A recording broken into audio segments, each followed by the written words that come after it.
This roadshow is brought to you by ResearchBytes.com.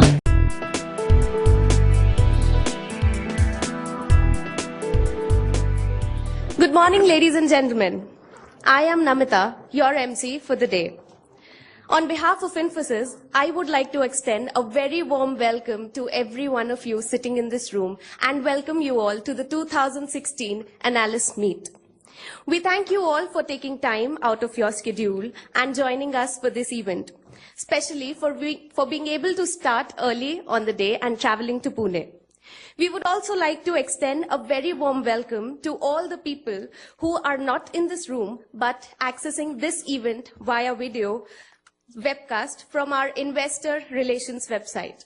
At your seat, we have kept a welcome kit which consists of the agenda, feedback form, instruction sheet, notepads and pens. The agenda contains the schedule for the day. We request you to adhere to the timelines mentioned in the agenda, which will enable us to organize the event smoothly. Please go through the instruction sheet carefully for important information on Wi-Fi, safety, and other relevant help needed during the course of the event. We have volunteers spread on the floor who are wearing distinct badges than that of the attendees. Volunteers will be glad to help you in case you need anything. At the end of every presentation, we will have some time for question and answers. When you wish to ask a question, please press the Look at Me button in front of the panel in front of you. Since the event is being recorded, kindly name yourself and your organization before asking your question.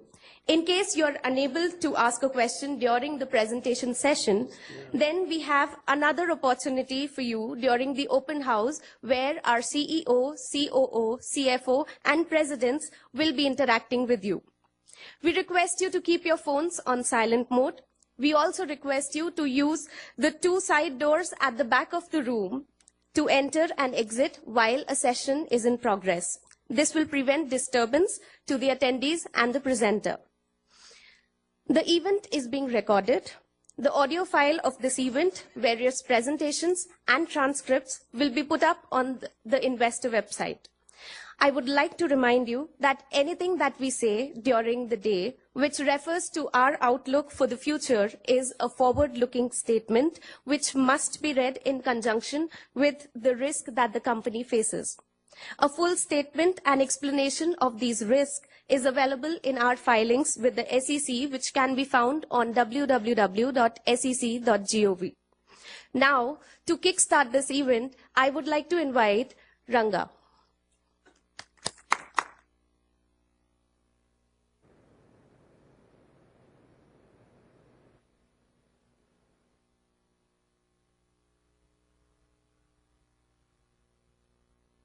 Good morning, everyone. A very warm welcome to Infosys Analyst Meet, and thanks for taking your time today for being here. As always, Infosys always believed in constant interactions with investors, with analysts, to share our perspectives, to address your concerns, hear your concerns. We have always believed constant interaction would help in minimizing the asymmetry of information between the company and the investors. So today we have the entire management team of Infosys here, and today we want to keep the session very focused, and we also want to keep the session more interactive, less of PPTs, more of discussions, more of demos, more pointed discussions, no tangential discussions. So today we want to address some of these items which are on the top of your mind. Whether it is on Q1 or Q2, 17, leadership, attrition, retention, more importantly, progress on strategy execution, updates on automation, new services, sales effectiveness, and so on. And most importantly, there are exciting demos on MANA, on automation, I'm sure, which you would really like. So we will start with Vishal and Praveen providing the business updates. Then we have our presidents, Ravi, who's execution guru of the company here. So he will talk about the automation and MANA progress. Then we have the taskmaster, Mohit Joshi, talk about the new deal wins and the large deal wins. the top account growth and so on. Where are we? What are we doing? And the ever-energetic Sandeep Dadlani and the go-getter Dadlani on new services and the platforms. What are we doing there? In addition, we have a lot of our leadership team here. We have HR Binod here. We have our Deputy CFO Jayesh here. We have Mr. Jha, who heads our products here. We have Sudeep Singh. We have Narsimha, Vishal Salve, a whole lot of Deepak Padiki. They're all here. We'll be very happy to interact with you post sessions and during the sessions to address any of your questions.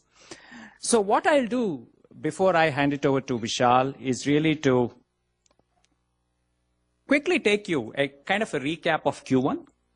And here I would like to focus on the year-on-year perspective, because we all know the sequential perspective, because Q1 also has certain seasonalities. So I just want to briefly touch upon before I hand over to Vishal. As you know, the revenue growth year-on-year was 10.9% in reported terms, as compared to 5.7% same Q1 last year. Likewise, if I were to break up the overall growth of 2.2%, different components of our business grew differently. And we're going to touch upon this in more detail in Vishal's session. If you look at core IT business, grew 3.6% sequentially. And products, platforms, and others, including, though the Finacle degrew, we had very good growth in the new pieces, which grew 7.1%. And of course, the consulting package implementation pieces, as we discussed earlier, degrew about 1%. So overall was 2.2, but there are components of our growth engine which are healthy. Now, top accounts and large deal wins momentum, as you know, was 9.2%. Top 10 accounts grew as compared to 6.3. Average size of our top 10 accounts increased, though in small amount. Large deal wins momentum in Q1 was higher, and most importantly, the number of $100 million accounts. We saw about 3 increase last quarter in Q1. Pricing, there was a year-on-year decline of 1.3% in Q1 of this year in reported terms. In constant currency, it was more like 0.2. This is something which we need to address through internal productivity measures, which we are going to touch upon later. And the operating efficiency levers. We keep talking about this, over the last couple of quarters. There have been some good progress in indicators like utilization in last quarter, as well as if you look at the employee cost as percentage of total revenue in Q1 of this year was slightly better than Q1 of last year. Subcon, there was a small uptick there. Overall operating margin in Q1 was better than the operating margin of previous year. On-site effort mix continues to be a factor that we need to work on because some of the new project starts are typically on-site heavy, so we need to really work on it. And utilization was in Q1, there was an uptick. Likewise, the operating cash flow in Q1 was healthy, and we also had a small reduction in DSO as compared to Q1 of the previous year. Likewise, in dividend payout, if you compare the whole year, we had a healthy dividend payout. As per our revised dividend payout policy, we increased from 30 to 40 to 50. We paid 50. And also, as a consequence, the liquid assets as a percentage of total assets over the last couple of years has been dropping. I think these are all some of the key highlights that I want to keep this in the background of our Q1 performance and how does it compare of Q1 of previous year. Now, I request Vishal to provide a broad business update and progress on strategy execution.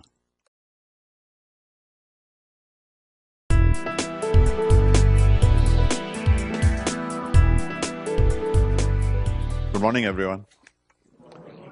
I know that some of you have had a long trip over here, and many of you, I just saw Viju walk in. Viju, when did you start? Where is Viju? When did you start from Mumbai? Oh my God. So good morning. Thanks for coming to this is the second analyst meeting since I took over. It has always been our endeavor to continually engage with the investors and analysts and to share our perspectives. And we will continue to have this event on a periodic basis. Last time we met was also here in Pune in the fall of 2014, shortly after I had started, and a lot has changed since then. I know that all of you are eager to hear from us on some of the key aspects of our strategy execution, our growth, both the near-term and the medium-term growth, as well as the overall business environment. And as many of you have written or spoken about some of the key near-term aspects, Q1, Q2, etc., I want to address those upfront before I take a few minutes to talk about the strategy execution and then Q&A. Many of you have asked us whether Q1 was an aberration to the growth trajectory that we saw in the previous year, and if so, whether we have arrested the drag factors that we saw in Q1, or whether these factors are likely to impact Q2 growth as well. As we had highlighted earlier, while the core business grew, and Ranga just mentioned this, in Q1 at 3.6% sequentially and 11.2% on a year-on-year basis, we had challenges in consulting, Finacle, and the India business units, which declined in Q1. We believe that we have by and large arrested the degrowth in consulting in the current quarter. We will continue to monitor consulting closely in the coming quarters, and we expect both Finacle and India to grow in this current quarter. As you have probably seen in the news, we have made leadership changes in consulting and also in Finacle. In India, we see certain new projects gaining momentum. I therefore want to reiterate that the drag factors of Q1 have been largely arrested in Q2. Coming to Q2, we are confident that the sequential growth in Q2 will be better than in Q1. We are focusing on the execution of our strategy, and I will cover the same a little bit later in my presentation, and then my colleagues will provide details on how we are renewing our current services through the use of new platforms and automation. They will also illustrate this through some successful examples and client testimonials, and we also have live demos here in the session as well as outside. While we can confidently say that the Q2 growth will be better than Q1, the current business environment is somewhat more uncertain than when we entered this quarter. And we will continue to focus on navigating the uncertainty and the headwinds with a very focused and disciplined execution.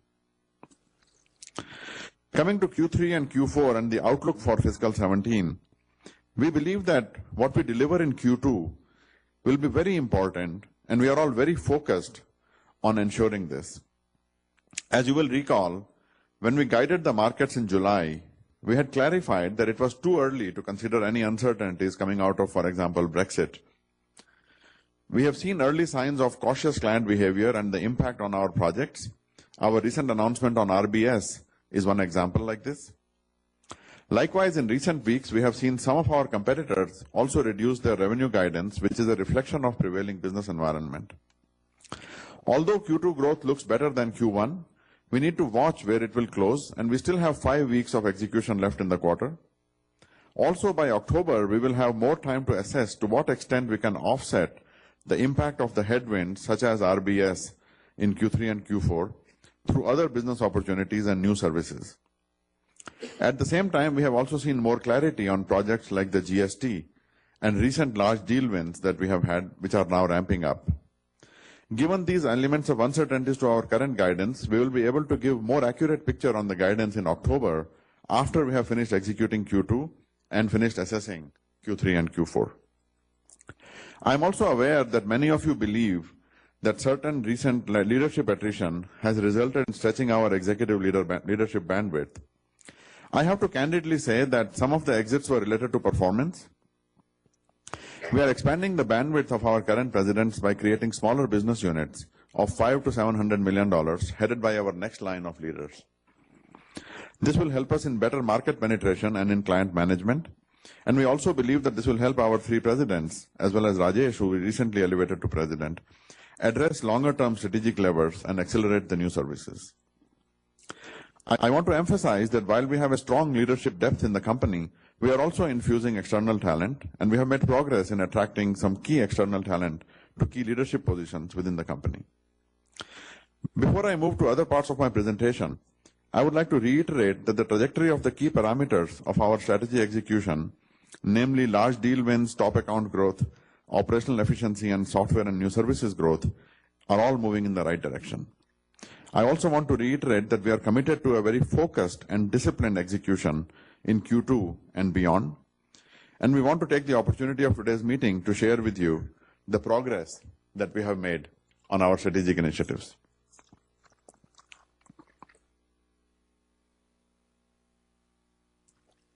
Can we get the... As you know, over the last 2 years, we have been executing on this dual strategy of renewing our core business and in parallel to the renewal of our core business, entering into completely new businesses that are unprecedented. I believe that this is a universally applicable strategy in the sense that it is not only something that applies to Infosys, but in the times that we are living in the kinds of disruption technologically that we see happening in every industry, this is a strategy that applies to every company. The duality of renew and new is very well thought out. Elements of this go back to the 1960s in the work of Arthur Koestler in The Act of Creation, when he talked about innovating in parallel in two dimensions, the known dimension and the unprecedented dimension. But the duality of the renew and new strategy has to be founded on a third pillar, which is the pillar of culture. And culture inevitably ends up being about things like learning, like education, like collaboration, like values and purpose. We have been executing in an extremely focused way on our strategy. And while these execution elements pay dividends and pay rewards over long periods of time, I mentioned earlier the quarterly outlooks and so forth. I am confident that the steps that we are taking and the results that we are seeing are helping us win and helping us grow along this all-important strategic dimension. When we look at the three elements of this, on the renew side, first and foremost, we have operational excellence. Praveen will talk a little bit more about this. Operational excellence, I believe, Ranga, Praveen, and myself have talked about this extensively, will have several key aspects, key rewards that it will pay us in the near term. This includes things like utilization. You saw in Ranga's charts and our recent performance under Ravi's leadership, utilization has been improving and it continues to point in the right direction. Other elements like on-site mix and role ratio, sales effectiveness, which Mohit will talk about, large deal wins, where we have been doing extremely well, and now under the leadership of Ritika, we continue to see great progress happening in this direction. Rethinking the way that we engage with our clients, engaging with the top 5, 10, 25, and top 50 clients. In all these metrics, we have been making progress. The fundamental improvement in the renewal of our business, as I have argued over the last 2 years, is coming on the basis of automation, on the basis of bringing AI technology to bear in helping us renew our services. Our main endeavor in this regard is our Mana platform. Tomorrow will mark 4 months.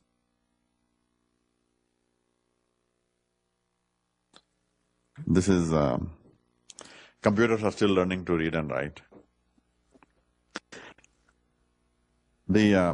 Our Mana platform tomorrow will be 4 months old.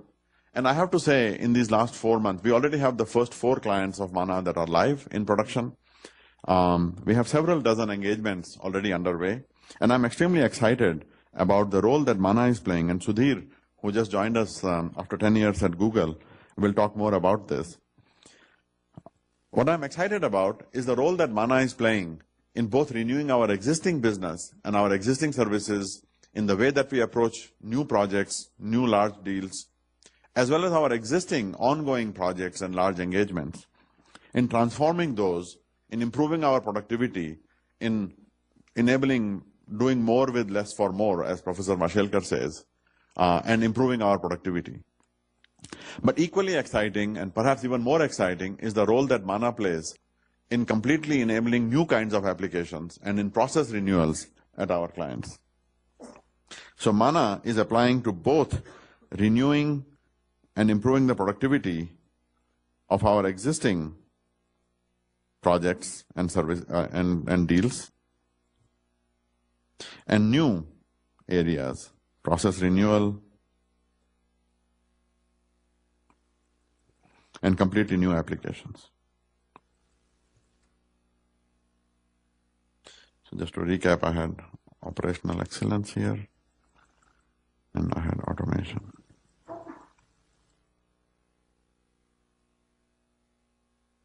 The third aspect of Renew that we have been making great progress on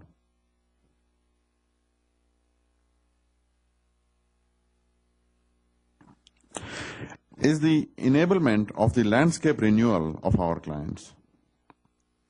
Many of the large businesses still have huge mainframe footprints, huge legacy footprints. By bringing together our innovation, we have been working on moving these landscapes, for example, to the cloud, renovating these applications and finding efficiencies by improving the existing businesses of our clients through the power of automation, through the power of simplification, through moving these to the cloud, and so forth. Our mainframe modernization practice, for example, that Ravi launched back in February of this year, has seen tremendous growth. We see a pipeline already in this area of several $100 million, and we expect that this is an area that will continue to grow in partnership with the companies like Amazon Web Services, Microsoft, and others who are helping us bring a great renewal to the enterprise landscape. Beyond the renewal of the legacy enterprise landscapes, by bringing together consulting, BPO, as well as our traditional services like ADM, verification, package services, and BI, and others, we believe that we can offer a tremendous simplification to our clients. For the last few months, Ravi also has responsibility for our BPO business, and we are seeing the first signs of bringing together an integrated BPO together with the rest of the services, and the value that this can generate, whether it is in managing digital landscapes of clients by integrating the digital practice with, for example, reporting and analytics and forecasting, and bringing together engineering with the management of the shared services. So all these areas are growing very rapidly. And same applies to our products like Finacle. We are extremely happy to announce a new leader of the Finacle business in Sanat Rao, bringing together of some of the core innovations that we have done in our edge products like the EdgeWorld Foundation, as well as the work on our blockchain foundation, in renovating Finacle and bringing Mana-based analytics and machine learning for Finacle clients. So in all of these ways, the renewal of our existing business is continuing. The main point of the renewal that I have argued over the last 2 years is to bring automation so that we may do more with less for more. And with that improved productivity, we become more innovative. That culture of innovation, of grassroots innovation, is of paramount importance for us in order to become a next generation services company. And in this all-important category, I believe that we have made significant progress. That duality of automation, fueling our productivity improvement and leading us up the value chain towards innovation, is something that is at the heart of what we are endeavoring to do. And I'm very happy to say that we have made significant progress on this front. And in the new areas, with our Scava platform for digital, as well as our digital practice under the leadership of Scott Sorokin, Corey Glickman, Henry Johnston, etc., in Ravi's organization, are working actively with clients in not just calling everything that has a modern flavor digital, but really in getting our clients to engage with their clients in unprecedented new ways in areas where the physical value chains are now becoming digital. I think that this digitization of the physical world, of the engagement of our clients with their consumers and their end users, is truly the point of being digital that Negroponte wrote about more than 20 years ago. And we are starting to see some significant progress along this dimension. We are also creating, with our design thinking practice, as a tip of the spear in our consulting, which I believe is going to be at the heart of the renewal of our consulting business. Together with Mana, the opportunity to build completely new next generation intelligent applications. The digitization, of course, also applies in particular to the digitization of the physical world. If you see this room, we are sitting in a room that is heavily instrumented. When you came here 2 years ago, many of you might remember that the same room looked very different. Now, many parts of this room are completely instrumented, from the sound systems to the network connectivity, even the cell phone connectivity inside here, even though we are inside an enclosed chamber, to the instrumentations, sensors everywhere inside this. We see the emergence of Internet of Things and the digitalization of the physical world as a tremendous opportunity for us. Outside, you will see an example of a digital farm that we have put together for one of our clients, where the plants are instrumented across their entire lifespan, from the seed to the time that they die, where Mana can bring a tremendous amount of intelligence in the digitization of something as basic and as ancient as farming. You will also see examples of how we are bringing Mana and the digitization into physical world artifacts like airplanes and so forth. In the new areas, we have also been working heavily on creating new ecosystems, new investments, as well as selective M&A wherever we can, by bringing in next generation technologies and working together with these. So Sandeep will talk a little bit about this in his session, about how the new areas are helping us expand our footprint by getting into completely new territories, as well as helping our clients get into their new territories on the back of our new services. And finally, culture. One of the most important, critical pillars and strengths of Infosys has been its culture. It's our values. One of those values is education. The core value, perhaps, Mr. Murthy used to talk about learnability. The ability to learn is at the heart of our transformation.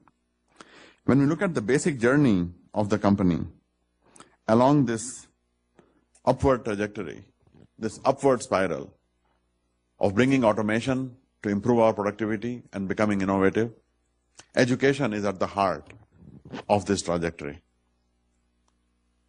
One dimension of it is design thinking.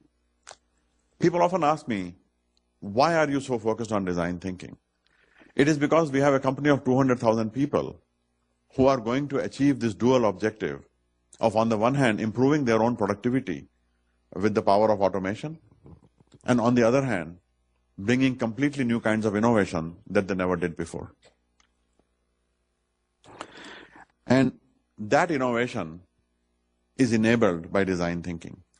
I'm very happy that because of our great ability to educate employees at a massive scale, we have now crossed 104,000 employees who have been trained in design thinking, including more than 20,000 right here in Pune. So design thinking, as well as education in artificial intelligence and in new practices like DevOps and Agile at a massive scale, is at the heart of how we will become the next generation services company. And I'm very happy to report that we have continued to make significant progress in this dimension. This education has enabled us to launch our work in zero distance. Zero distance has now reached close to 100% coverage across all our products, all our projects. We have close to 9,500 or so projects going on right now. Almost every single one of them has a zero distance plan. Clients come to me and say, Vishal, you guys are doing something amazing. What is going on? I see innovative ideas coming up everywhere, like fireworks from your teams. Zero distance relies on education, in particular design thinking. It also relies on a culture of collaboration. We continue to innovate in the way that we teach. One of the things that we have been teaching our employees is collaboration as a methodology in a very innovative way. We continue to work with outside sources. We have recently launched our first endeavor with Udacity to bring nano degrees to students here in India. We are also working with Coursera and edX on bringing more on-site education to our employees, as well as some of the foundational work in learning itself that we are doing together with learning pioneers like Alan Kay.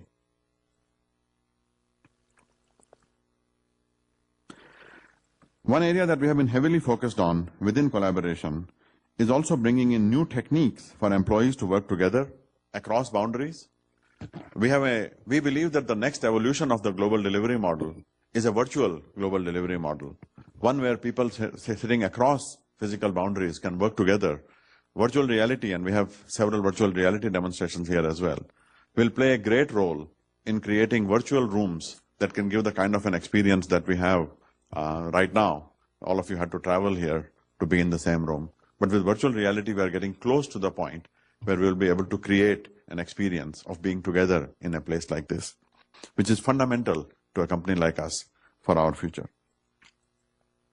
So all of these underlying cultural foundations are helping us to grow along our strategy. I am extremely happy with the progress that we have made in this time, in the last couple of years along this dimension. You are starting to see this in the underlying statistics, and while our business is one where short-term uncertainties and individual decisions can quickly bring negative business outcomes and ramp downs and things like that, which are immediate, build up like this takes time. And I feel really proud. I want to share one example. Every month, Ravi and I do a zero distance meeting. Usually 20,000, 25,000 people participate in these meetings. It is an extraordinary display of grassroots innovation. People ask me, at Infosys, where is the innovation department? Do you have a lab in Palo Alto or Berlin or somewhere? A company of our size and our scale could easily set up a lab somewhere in some exotic place in the world where there are innovators. But the main point of innovation, of becoming a company that helps businesses evolve in this time of tremendous digital disruption, is not to have a small lab somewhere and say that that is where our innovators are, but to have everyone in the company be an innovator. And that is what we are after. Recently, in the last meeting that we did, we were at Stanford. One of the things that we have been doing to grow our leaders is we have launched a great program to teach about 200 of our senior leaders at Stanford in the business school some of the basic foundational executive business skills. And we were together, and it was late night in California, and we did the zero distance call. And one of the projects that presented themselves was a verification project from the IBS, from our verification team under Nari's leadership. Where did Nari go? Nari is sitting back there. And this team, the project manager is a lady in Chennai, 30-year-old. She and her delivery manager boss were there. They were working on a project that was going to expire 1 year later. It was a time and materials verification project. On their own, their zero distance innovation was some kind of an automation tool that they had built on their own. Nobody knew about this. This is one out of 9,500 projects in the company. This automation tool that they built, they presented it to the client on their own. The client was so amazed that they said that we are going to renew this project that you have, which is going to expire next year, for another 3 years after that. Turned the T&M project into a fixed price project. On the surface of it, improved the economics to the client, and it looked like we will drop the margins, because this is the situation that is happening everywhere in the industry. where continuously there are rebids of existing projects for lower prices, and we are in this downward spiral. And this team on their own proactively arrested this, converted this D&M project into a fixed price project, extended it by 3 years, on the surface lowered the margin for the client, and within 2 months, because of zero distance, recovered that margin. And by the time they presented it to Ravi and me, their margins were already better than the margins that we had beforehand. At that moment, I felt that there was a milestone that we had reached in the zero distance journey, that a team sitting somewhere on their own had achieved this outcome. Ladies and gentlemen, all this talk about renew and new and automation and innovation and design thinking, it's all talk. In the end, when we get to the point, and we will get to that point, where there are 9,500 projects that can do things like this on their own, we will have turned ourselves into a next generation services company. A company that is not doing the same thing that others were doing but cheaper, but a company that can help our clients innovate like nobody else can in everything that we do. And that is the big purpose. That is the big endeavor that we are after here. And on that all-important endeavor, we are making very good progress. Thank you very much.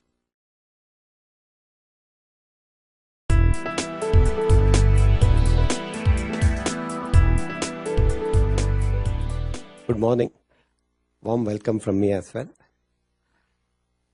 I will spend the next 15-20 minutes talking about the operational highlights. This is the standard safe harbor clause. As Vishal said, our renew and new strategy has been resonating very well with our clients. We have seen tremendous improvement in almost all the client metrics in the last couple of years. We have added 325 new clients, taking our total client base to 1092 in FY16. Our average revenue from top 10 clients increased to $213.8 million. Our $1 million clients, which are the growth engine for us in future, has also increased significantly from 529 in FY15 to 558 in FY16. Mohit later in the day will talk a lot more on what we are doing on the sales effectiveness, and I'm also not touching upon what we are doing on the core delivery renovations, which Ravi will be talking about later on.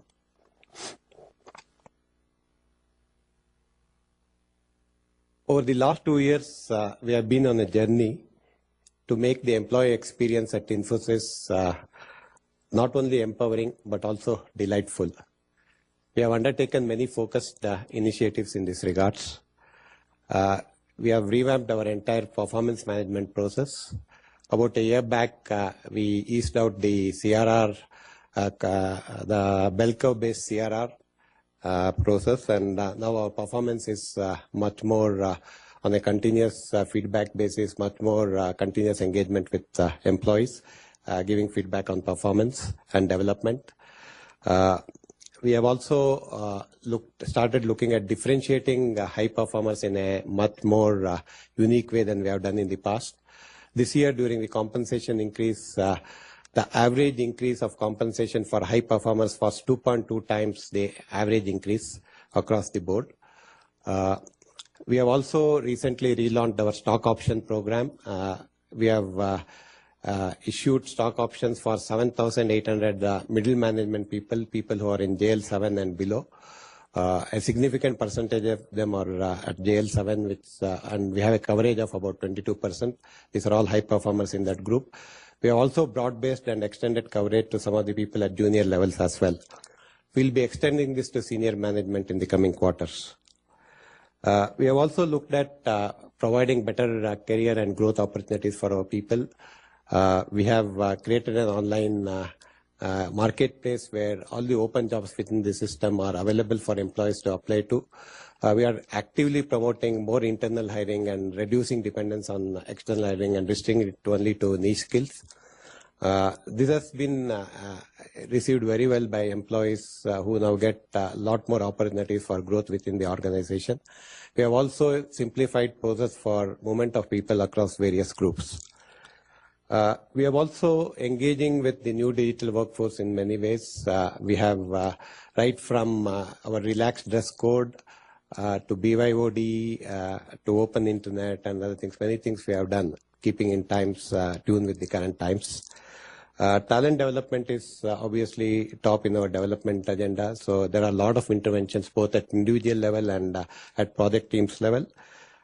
We have also created talent councils with experienced senior people in both delivery and sales to drive strategic interventions and talent imperatives.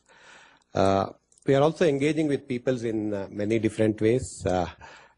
We have, for the on-site, we have created a new program called Launchpad. This is for new people joining Infosys, and the experience of people joining Infosys has dramatically improved post-launch of this program. The feedback has been very positive. In the diversity and inclusivity area, we have launched a mobile app targeted at would-be mothers and returning mothers. This app gives continuous information about what's happening in the company. It gives insights about opportunities available. But more importantly, it also gives opportunity for people to access learning platforms so that they can continue to stay skilled while they're on maternity leave. We have also started interacting with families of employees. We have many interventions and creating that wow factor. We have interventions like Petit Infosys. We are celebrating milestones of people, inviting families and so on. So all these have resonated extremely well. So net, what this has really translated is our overall attrition has in the last 12 to 18 months has come down dramatically. In Q4 of last year, it was about 12.5%, one of the lowest in recent times. More importantly, in the last couple of quarters, we have been tracking high performer attrition, and high performer attrition, as you can see, is also pretty much low when compared with overall attrition. There has also been a lot of talk in the recent past about senior attrition, senior management attrition, and so on. But from a data perspective, I've also shown title holders attrition, which are senior management, which is at a pretty low level. In Q1, title holder attrition was only 4.9% as compared to the overall attrition of 15.8% at Infosys standalone level. So the point is, as Vishal also talked about, while we have had some exits, but we also have a very deep leadership bench, and the overall attrition is very much within manageable levels. Going forward, we will continue to focus on differentiation, continue to focus on performance management, and also we will now start looking at a lot more newer ways of leadership engagement, leadership intervention. And we have recently, also after a span of 2-3 years, we have hired a new head for Infosys Leadership Institute. It's a lady called Robin. She will be based in US. She just joined about a couple of weeks back. So we are very excited about her joining on board. She comes with very good background, and she has spent about 10 years in GE as well in their leadership development program.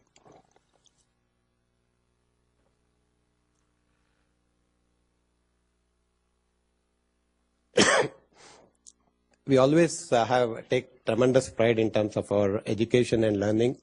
A significant part of our success we attribute to our investment in this space. So we continue to invest in improving our infrastructure on education, and we have seen tremendous improvement in all the metrics.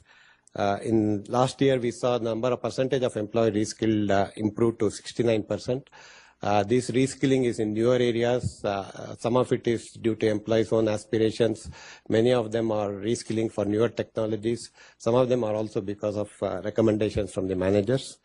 We have also seen average training days improve from 4.1% to 4.9% days for the year.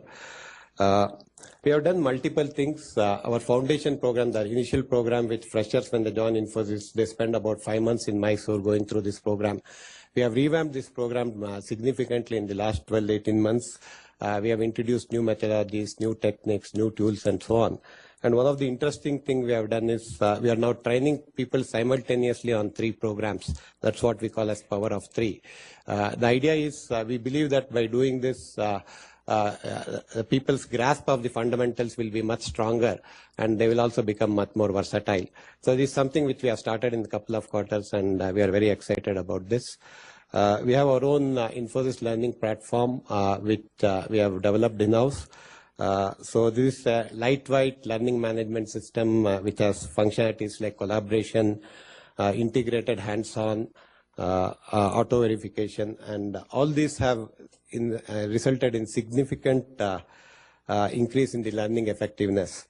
And that's actually shown in the results. So if you look at first time pass in training, so typically at the end of 5 months of training, people are administered tests, and typically it's a go or no go test, and people get 3 opportunities to pass the test, and if they don't pass in 3 opportunities, they are let go. And on an average, we have 3 or 4% of trainees who actually don't pass through this training.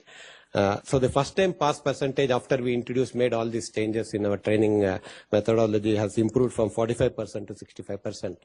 Similarly, high performer, people getting more than 80% in our training has also improved from 16% to 31% by these interventions. We have also launched Digital Tutor. It's a in-house YouTube kind of thing where we have all these learning videos. So this is again something which gives the ability for an expert to produce a video and deploy it in a seamless manner in a very short period of time. So people are started using this in a significant way. Going forward, we will be hosting this on cloud so that all these learning platforms will be available for our employees anytime, anywhere, and they can learn at their own pace. Lastly, we also, going forward, some of the areas we are focusing on, obviously, we are also looking at the next generation knowledge management system, focusing on reuse and improving productivity.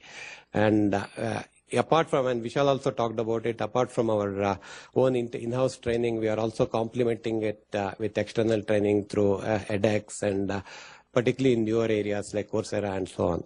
So a lot of changes in training, and the results have been pretty impressive.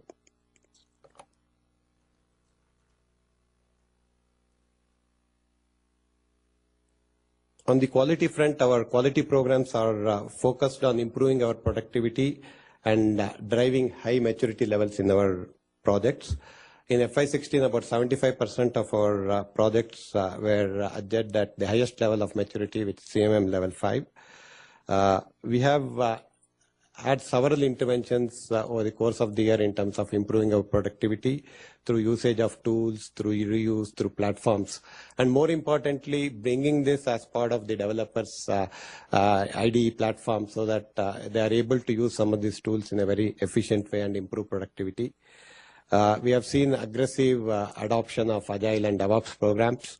We have Infosys has developed its own DevOps program for continuous integration and deployment, which has been received extremely well. We also have a good set of individuals in quality which provides consulting. There are about 100 and odd people, and we have seen significant traction in the recent months, particularly in the areas of training our clients on DevOps and other methodologies. Going forward, we are focusing a lot on building the next generation program management system.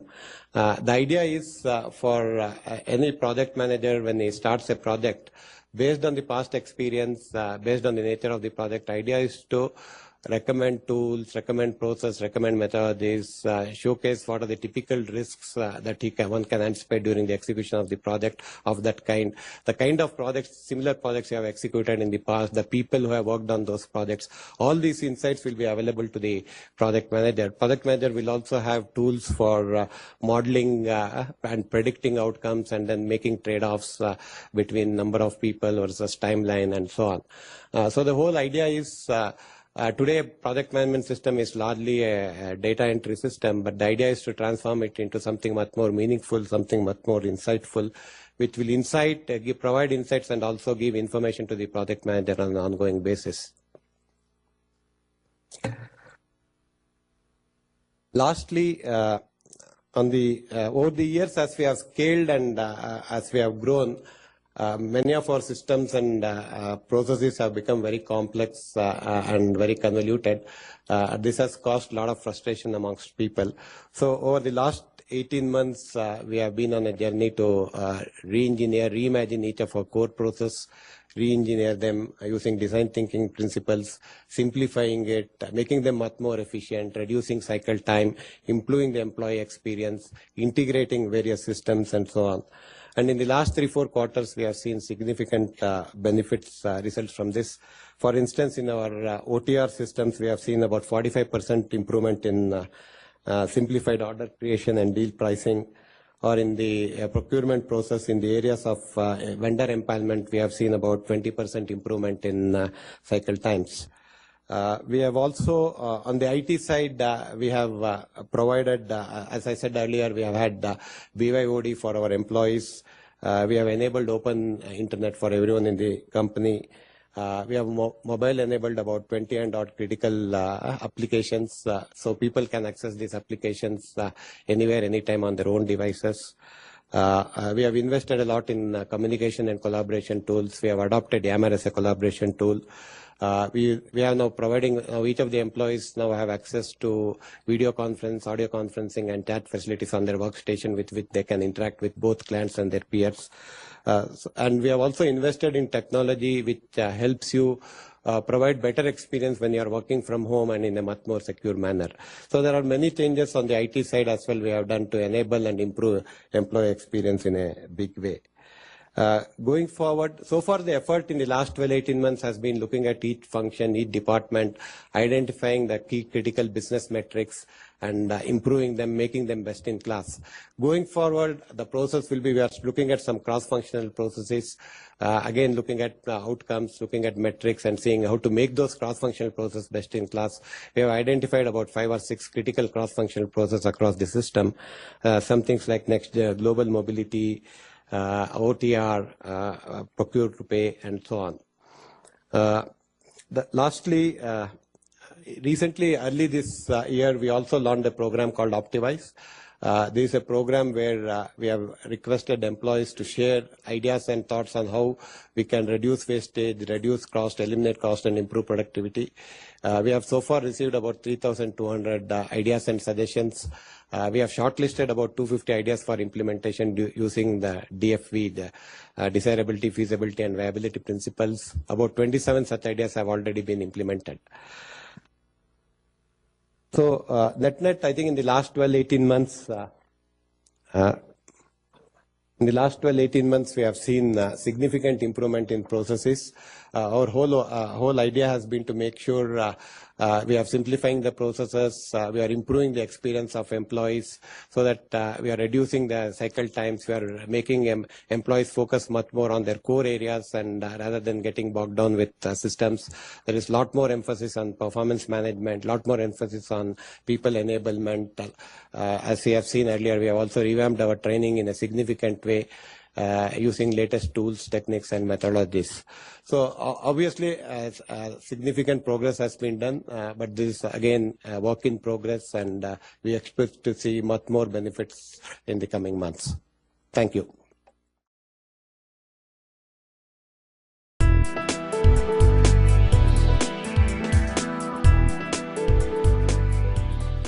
Okay, so what we'll do is the three of us will cover more details from the morning session. I'm going to talk about renewal of services. Mohit is going to cover sales effectiveness, large deals, large account performance, and Sandeep is going to cover new areas and how we are coping up with it. So just to tee this conversation up, what I'll do is I'll kind of talk about why we are trying to renew services. And I don't want to preach here. All our clients are going through significant transformation. And there's a confluence of market forces, starting from disintermediation to adoption of new business models to actually, in some ways, balancing the digital versus physical, or the duality of digital versus physical.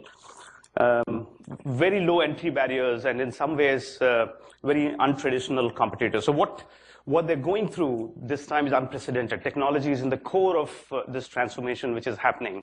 And that's one of the reasons why, and that's possibly the main reason why, we are ourselves going through a transformation. We are ourselves going through a renewal of services.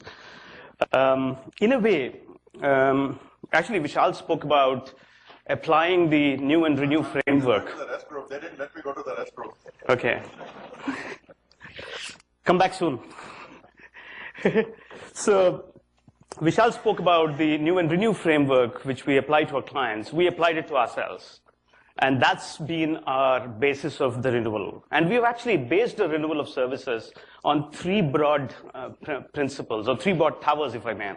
Starting with renewal of culture, to applying the power of automation and boundaryless thinking. So what are we doing on culture? In fact, many corporations go through transformation where culture comes very backloaded. We actually front-loaded the cultural renewal, and we kind of took it grassroots. And that's been one of our biggest drivers for the renewal of our services, renewal of our employees. In a way, what we have done is we've kind of created an Infosys with a concentration and a nucleus on projects. And we kind of reorganized ourselves to enable projects in the center of everything we do. And the few things which we actually looked at when we're looking at cultural renewal is the mindset of employees. Design thinking, as Vishal spoke about, we almost got 100,000 people enabled on design thinking. The ability to look at problem finding as a mindset in comparison to problem solving. The second important one is about a next generation construct.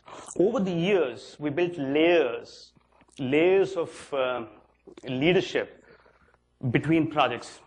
And we kind of delayered those layers in the last few quarters, and we piloted this with 3 units. And the idea is to actually get our projects zero distance to our clients, get a lot of content in our projects, get span out of the picture, and look at specialization as a part of the structure. Zero bench. In fact, the entire industry looks at bench as, in some sense, a necessary evil. We actually looked at it as a captive, transient workforce, which we could use for driving value to our project teams. In fact, we have roughly 20,000 odd packets running, work packets running. We made them very modular. We kind of created very modular work packets which could be used for value-added services to our service lines. And roughly around 80% of our workforce is actually working on some of it. So we use these prototypes and skunk works for our clients by leveraging the bench. The most important one, and this I believe is the biggest transformational initiative in our cultural change, is zero distance. And why is this so important? And why is this so unique? Most customers, most corporations I have actually seen have looked at innovation from a perspective of either a department of innovation or a pocket of the organization which looks at innovation, or a top-down culture. We kind of thought to drive scale at a rapid pace, the only way you could build that is through a grassroots innovation. So we took innovation to every project at Infosys. We asked our employees in our projects to look for incremental innovation, look for adjacent areas where we could look for innovation, or look for opportunities to create repeatable assets. These are the 3 areas we looked at. It was a very simple 5-point template. We didn't want to stifle them with a strong framework. We just gave them a wide frame or a framework which they would actually use to drive innovation. Guess what? We have 11,000 odd templates. 95% of our projects are covered. In fact, the balance 5% is always a work in progress because we keep adding new projects in our kitty. And this has actually led to the kind of grassroots monetization and mining of our projects, and therefore an accelerated path for growth from our existing clients. And this is done in a very self-regulated manner, which our project teams themselves take it up. And let's talk about 1 or 2 examples in this, which would give you some kind of a sense of what a zero distance template looks like. Let me look at the first one, which is Canada Post. Now, Canada Post is one of our clients. We are a partner for them. They have 6,000 plus post offices in Canada.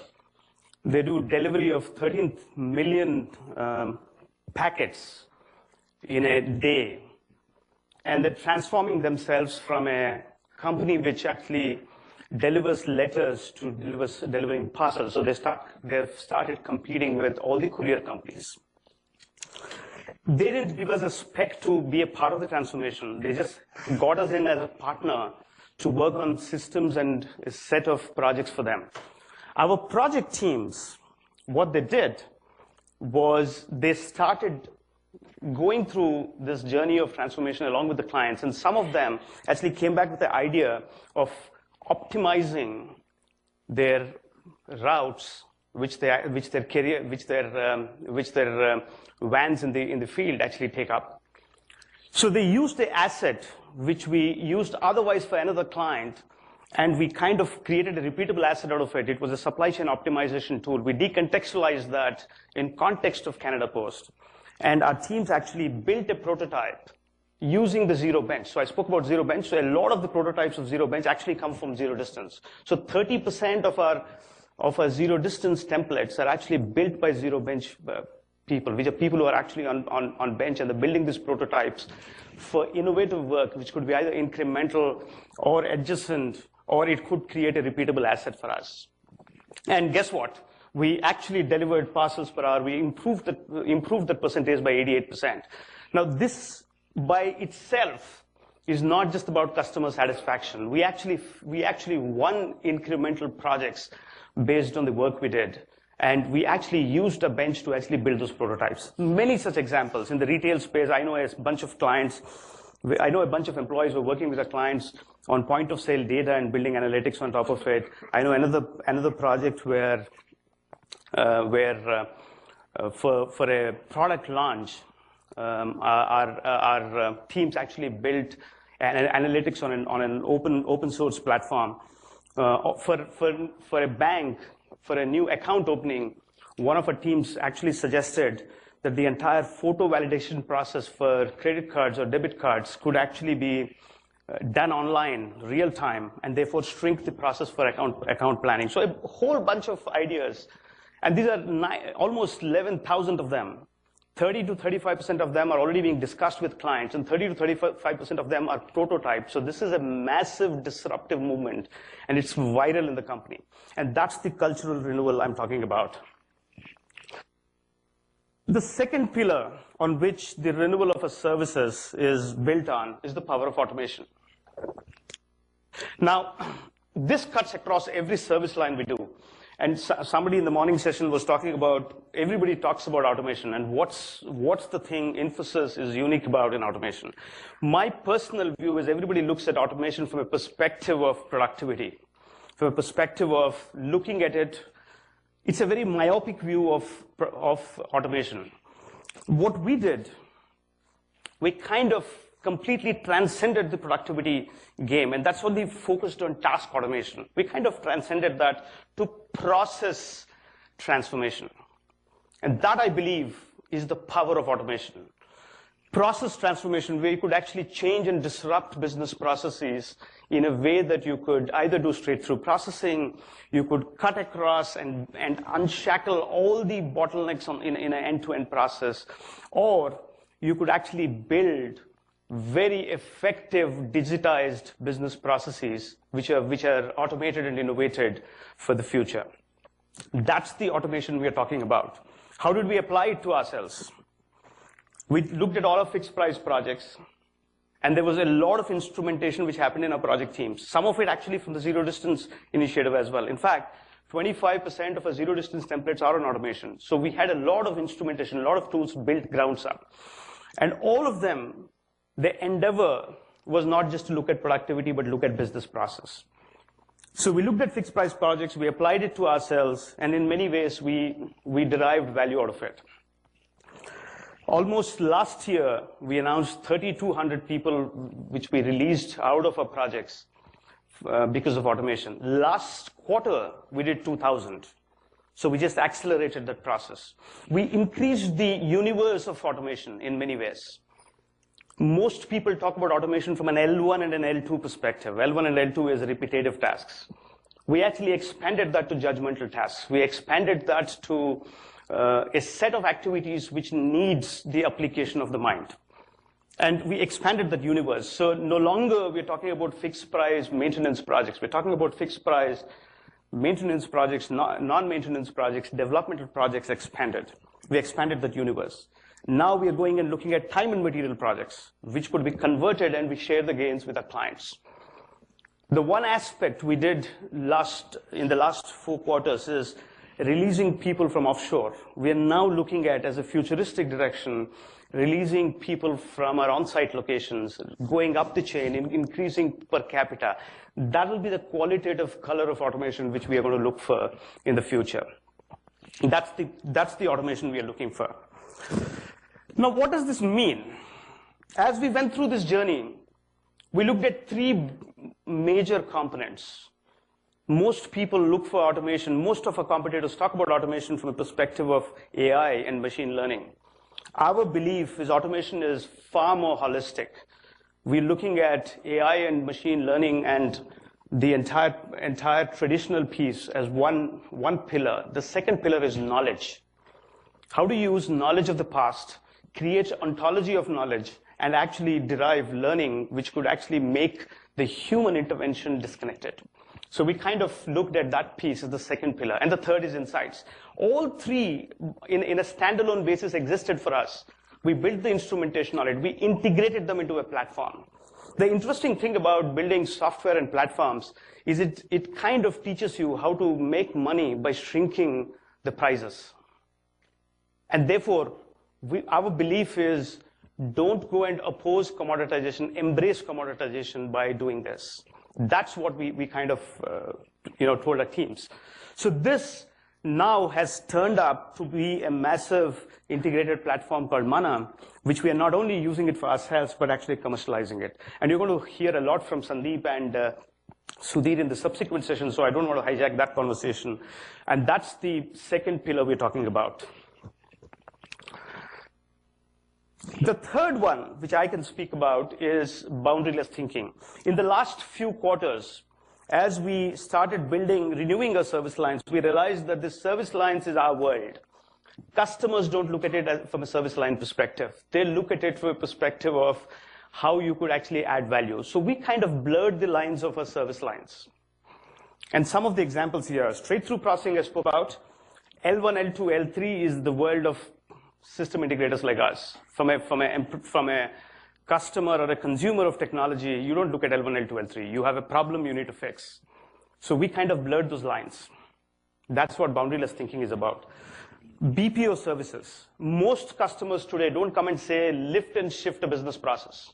They come and tell us, can you actually transform a business process? Which really means business process outsourcing is no longer going to be a lift and shift. It's going to be business process management, inclusive of digitizing the process, bringing infrastructure, applications, and process all together in an industry utility. So all those lines have started getting blurred, and that's the point we are making on boundaryless thinking. A lot of our services are now blurred, and in some ways, we're looking at it from a perspective of an outside in, from a customer, and not from our perspective of building a service line. Service lines are just to build competencies. How they get consumed will be very boundaryless in the future. So in a nutshell, all of this has led to a renewal of services. We are monetizing data on one side, and there's a whole bunch of analytics services around it. Our engineering services, which is one of our fastest growing service lines, actually has built a IoT ecosystem. And that's the new services we're talking about. There's a shift from CapEx to OpEx, we all know. Modernizing landscapes, Vishal spoke about it. It starts from a legacy landscape like mainframes, but you actually migrate that entire load into the cloud. And it cuts across from a legacy ADM practice to our cloud and infrastructure service line. Digital assurance. Many customers today don't buy testing services as a standalone center of excellence because application development is actually very agile. And it comes in a packet which is integrated with testing services. So how do you create digital assurance? So we've kind of modernized all of this. These are all examples. I spoke about industry utilities, our BPO service line. Vishal spoke about it. The traditional BPO, in many ways, is not the future of business process outsourcing. It will come with layers of analytics. It will come with layers of forecasting. It'll come with business process bundled with infrastructure, digitization of the process and applications, and it will come in a very different avatar. That's the renewal we're talking about. So this is the world, this is the new world of services which Infosys is embracing with our clients. So in summary, the three pillars on which we have driven our renewal is the renewal of culture. That's the core on which we have actually driven our entire story. The power of automation and boundaryless thinking. Thank you. So what I'm going to do now is to invite Sandeep to speak about some of our new services.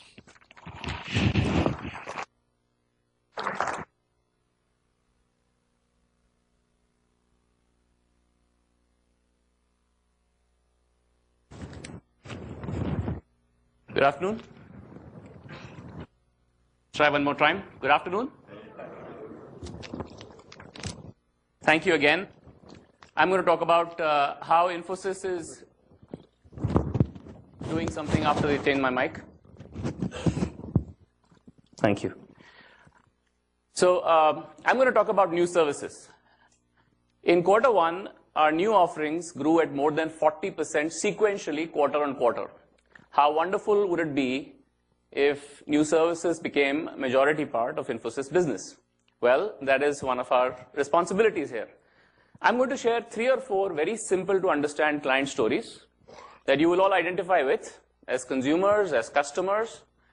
I want you to watch for 3 things in these client stories. The first one is approach. We talk about being a next generation services company.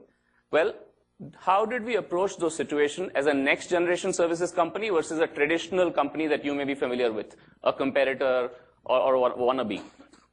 The second thing I want you to look for is the agility. No project that I'll talk about lasted more than 6 weeks. 6-week projects.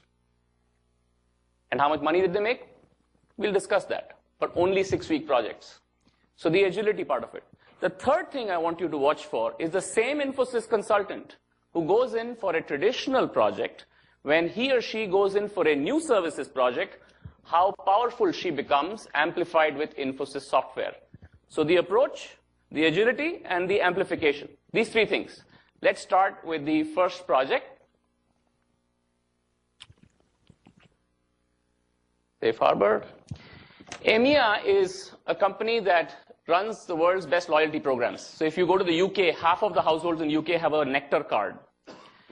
In fact, in India, they run the loyalty programs for Axis Bank. They run the loyalty programs for Taj Hotels.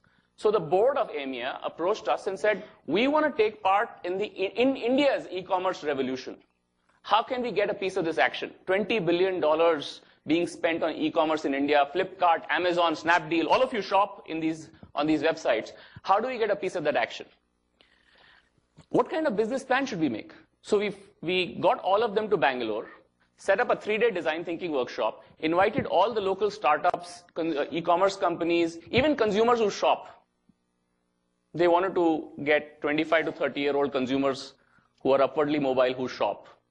You know, we have plenty of those on our campus. So they all came in for the design thinking workshop. 3 days later, their business plan was ready.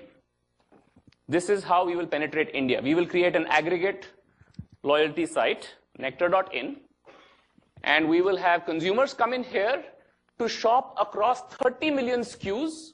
They can shop for items that are available on Flipkart, on Amazon, on Snapdeal, but they'll get a better price here. They'll get a better, assortment here, and they will earn loyalty points here for future shopping needs.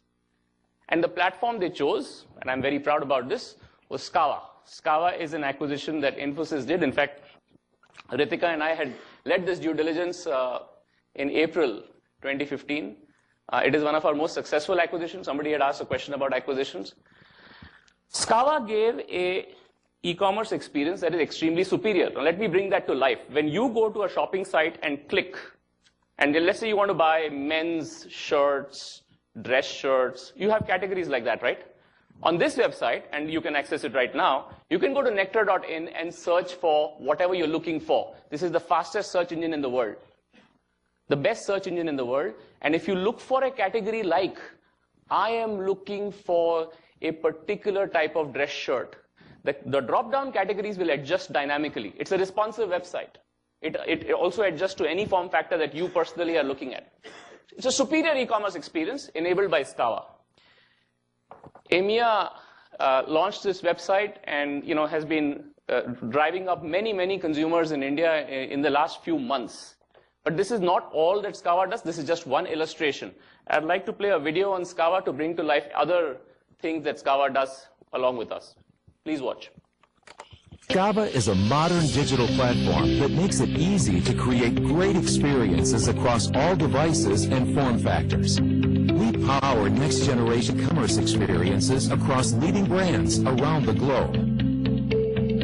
Because of our robust technology platform, we market every experience faster, increase conversions, and improve overall engagement for our clients. Scava makes it easy for marketing and IT teams to quickly develop complex commerce-enabled digital experiences, saving our clients time and money.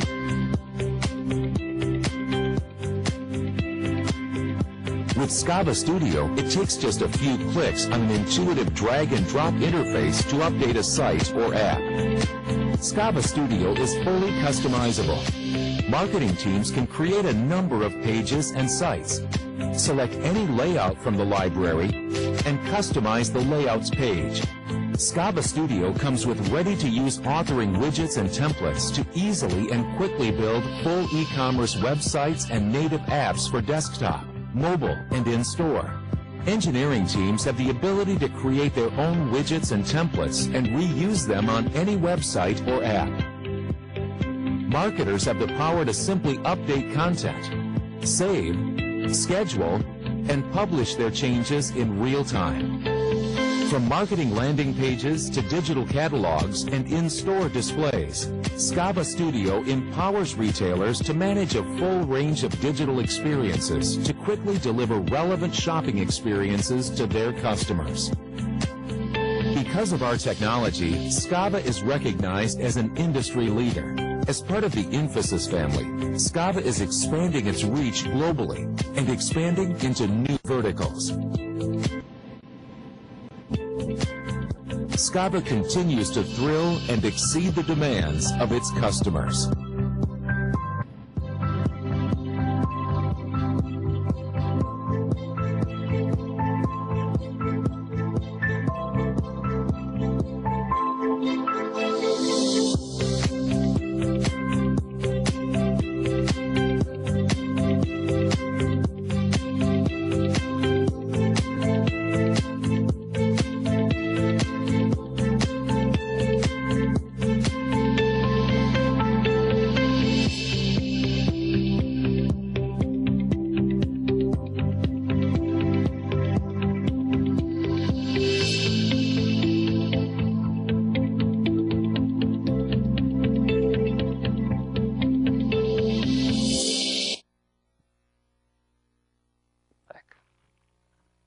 I like the next example. This is a large retailer, let's just say a very large retailer, whose shared services operations had a part which looked like a room like this.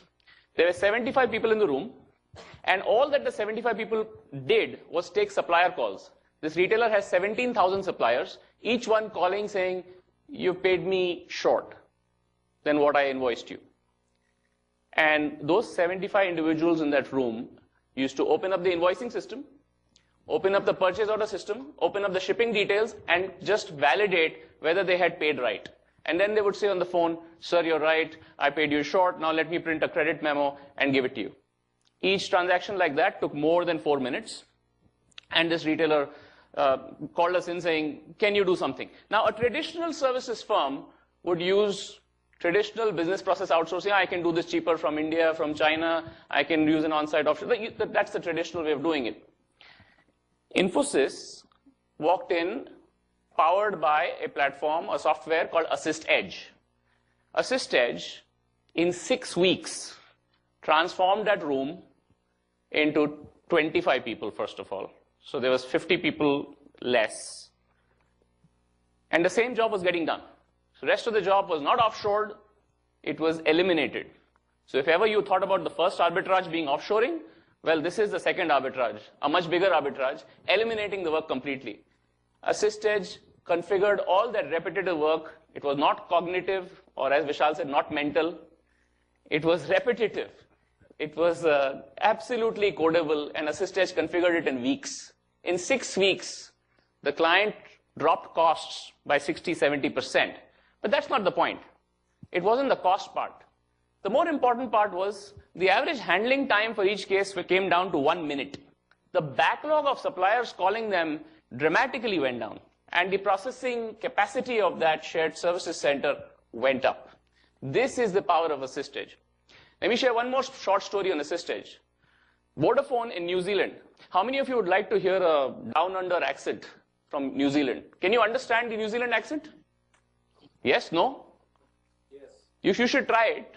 I'll shortly play a video on it.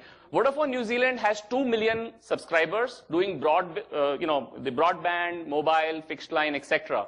But Vodafone New Zealand was brought up through acquisitions. So they have 3 customer billing systems, which means when you call saying, I'm moving my home, just change my landline, it will take them an average of 37 minutes. They have to navigate through one system, find your account, navigate through the other system, find your billing details, the services you use, and so on. What is the right solution? A traditional services firm will say, you need a unified CRM. And sir, it will take you a 5-year transformation roadmap to drive that unified CRM. What did Infosys do? Please watch. Please play the video.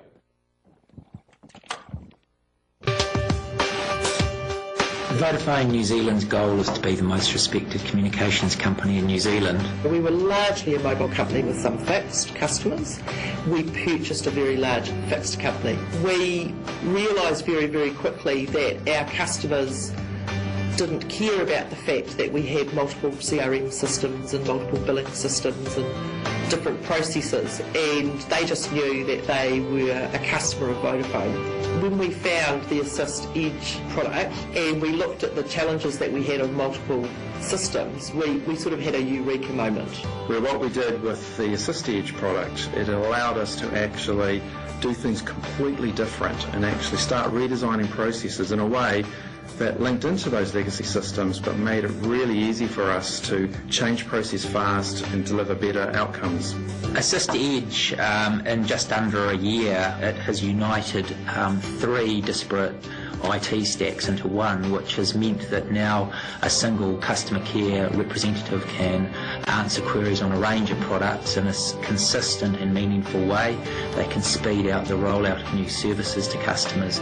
So all in all, it's increased our velocity for customer care. Right from the very start, when we were looking to select the partner we were going to go with, the EdgeVerve team came in and we challenged them. We gave them 6 weeks. We need you to stand up a integrated view of one of our customers. We exploit information from our 2 fixed CRMs, our mobile CRM, and to play that as a demonstration to our exec. And within 6 weeks, we achieved that. And that was fantastic because it proved that we were able to do things fast. It also showed that the EdgeVerve suite with Assist Edge was going to deliver what we needed. And that was a great platform. It really made you feel good right from the very start that we were going to get some significant things out of this. Assist Edge plays in between our legacy systems and gives us that flexibility to really make rapid change. We're doing things for our customers and for our people. It's making them happy, it's our customers making our people happy, and as a result, we're getting great outcomes out of those processes, and that really lands delivering a better experience.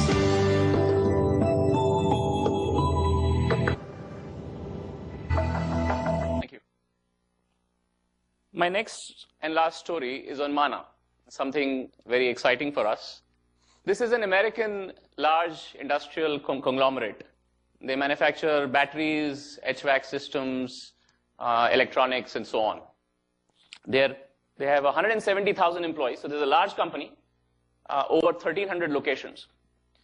What is the traditional thing most companies do? Most services companies do in this kind of place? Find out the IT shop and figure out how much can be offshored. Well, that's all gone. This company has completely optimized their IT spend. They have offshored very well. They use great productivity tools and so on. But they still have a problem. They have a cost savings challenge. They also have a lot of issues coming out of IT, business critical stability issues coming out of IT. So this company asked us for a platform on their automation journey. So this is a pure platform sale. Mana was sold as an enterprise license here. The first thing we did with Mana was quickly get the quick wins out. The small L1, L2 tickets that Ravi talked about earlier, job monitoring, server monitoring, alert monitoring, very repetitive tasks, etc. That was a quick win. That was within days. We ingested all possible sources of data from the enterprise, about 2 million records of data from 100+ sources, tickets, source codes, keystrokes, infrastructure logs, error logs, etc. And then we started looking at more sophisticated L3 work, where now this is cognitive or mental work. You start thinking about diagnosing what is the problem, which applications are causing the problem, which processes are causing the problem, and started finding causes to that. That showed that of all the 350,000 incidents that were created, incidents means breakdowns. Of all the 350,000 breakdowns that are created, more than 250,000 could either be predicted, automated, eliminated. That means a huge deal for the smooth functioning of the company. Forget about cost. This is about smooth, streamlined operations. We didn't stop there. We used some natural language programming, and Sudhir can explain more about what that is, to mine the comments made in the tickets that were created, and then start thinking about patterns as to what events happen even before a ticket is raised, even before a breakdown happens. So you can start predicting breakdowns before they happen. That's a very interesting story. If you can start predicting what happens, well, you can guess what the Infosys stock will be tomorrow. That was a joke. The next thing we did was apply Mana to their core enterprise licenses. Sorry, tomorrow markets are closed, that's right. That's why it was a joke. My CFO pointed out that tomorrow the markets are closed. Then we started putting Mana onto how they work on their licenses. So on the messaging platform, on the integration platform, we found that they were paying for a messaging license that was pay per use, but they were not using most of the license. That's $2 million of savings right there. Now we are putting Mana on end-to-end on their SAP systems, ERP systems, to track business processes and predict business processes end-to-end. Overall, in a few weeks, actually 6 weeks again, ironically, we have uncovered a business case for saving more than $21 million for this enterprise. And that with 6 weeks of Mana. Let me review some credentials for Mana. You can ignore the gobbledygook up here. It is just meant to intimidate you. This is Syngenta, one of the clients who were the first adopters of Mana. They've used it across the enterprise now with great success. Johnson Controls, another company that has adopted Mana very well. To summarize, the new Infosys approaches every engagement with this software amplified approach, with agile projects, with delivering results every 6 weeks or less, and with every Infosys consultant practically becoming an Iron Man armed with software. Thank you very much. I will now invite Mohit Joshi to the stage. Thank you.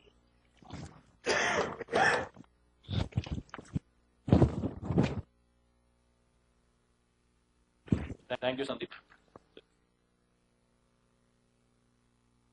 Before we break for lunch, so as usual, the delivery guy and the new services guy have left us with about a minute of crunch time to, to close the deal. But I will take more than 1 minute. But Sandeep and Ravi both spoke about the transformation, right? The delivery transformation we're bringing. The transformation because of new services that we're introducing to the market.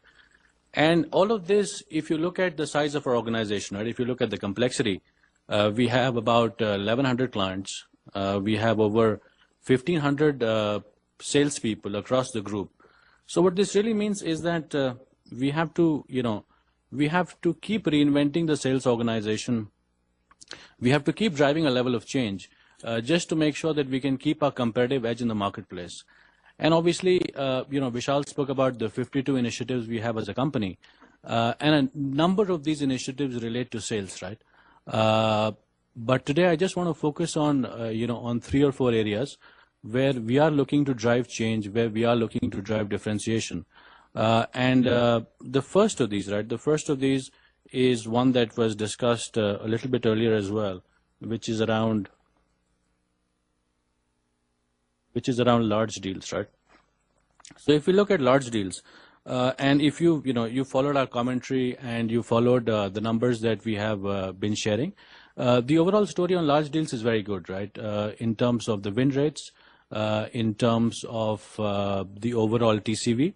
It's all headed in the right direction.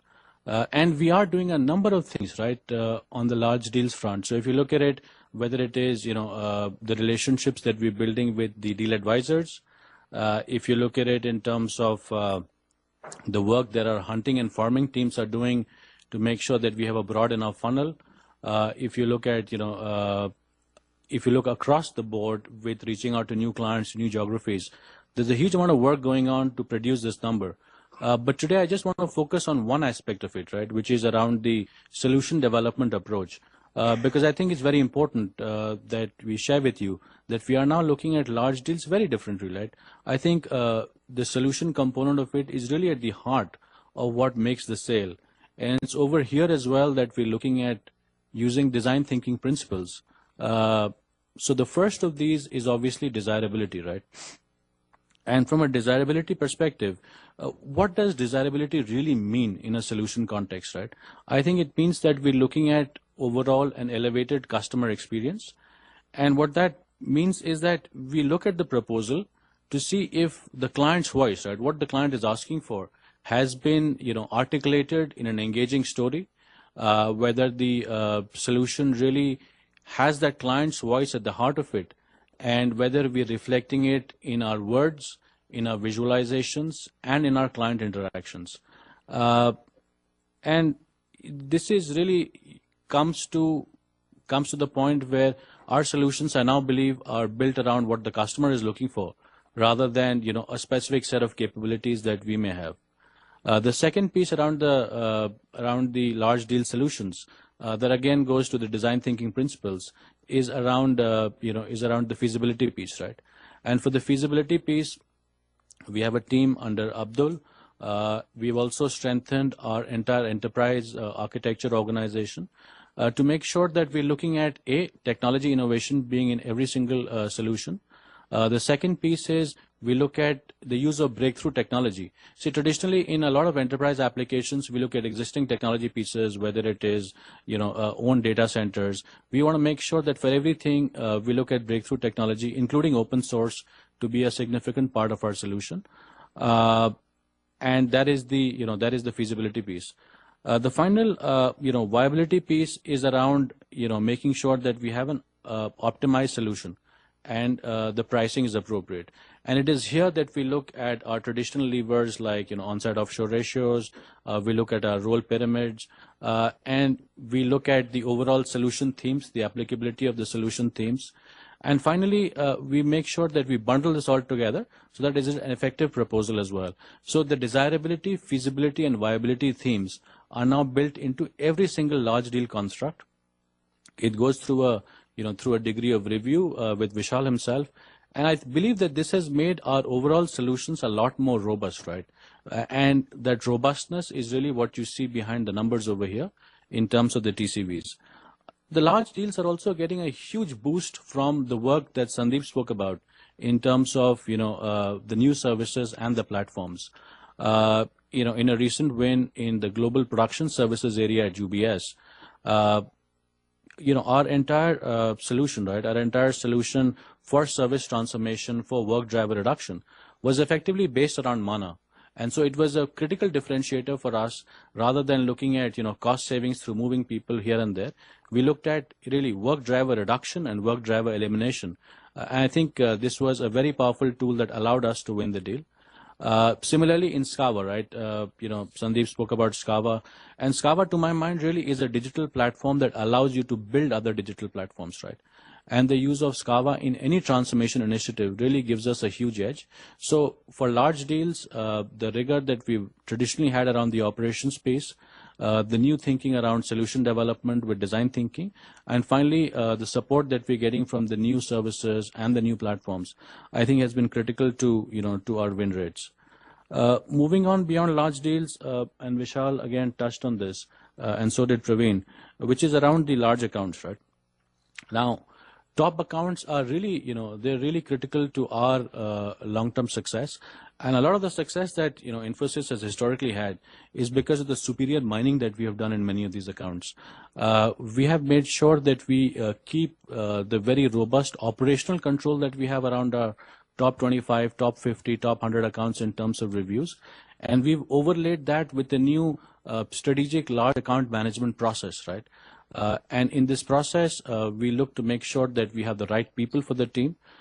So, in terms of the talent available within the account management function, looking at the extended team, looking to see if we have any blind spots there, the level of executive support that we have. We've looked at the process very carefully. And so for every large client, we want to move away from, we want to move from a level of engagement, to a level of leverage, and finally to an endorsement, right? That is really what we want with every large client, for them to be able to publicly endorse us. And that is something that, that you have seen in some of the testimonials today. On the large account side, apart from the overall review rigor and operational rigor, a new area of focus, and I think there was a question, I think Sandeep had asked it about from IIFL, about how, what are the areas of unhappiness, right? And I think one of the areas of unhappiness that was discussed was around, that we are not a part for all of our clients of them reimagining their businesses, right? And I think that is something that is starting. Large accounts, apart from being, a very large component of our revenue, are also the natural buyers of our, new services. Typically, large accounts will have spend budgets of over $1 billion, and so we have a lot of headroom for growth there as well, provided we can engage with them as they rebuild their businesses, right? Most of our customers face the same sort of challenges in terms of the renew, which is in terms of automating their business, in terms of driving their cost-to-income ratios downwards, and in terms of the new, right, in terms of, being a new digital enterprise.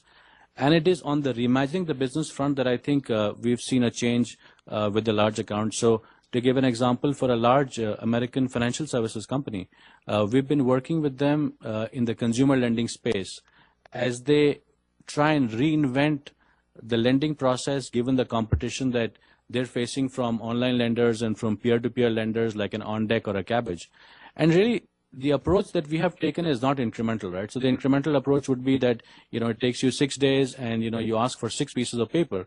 Can we do it in 4 days and ask for 3 pieces of paper?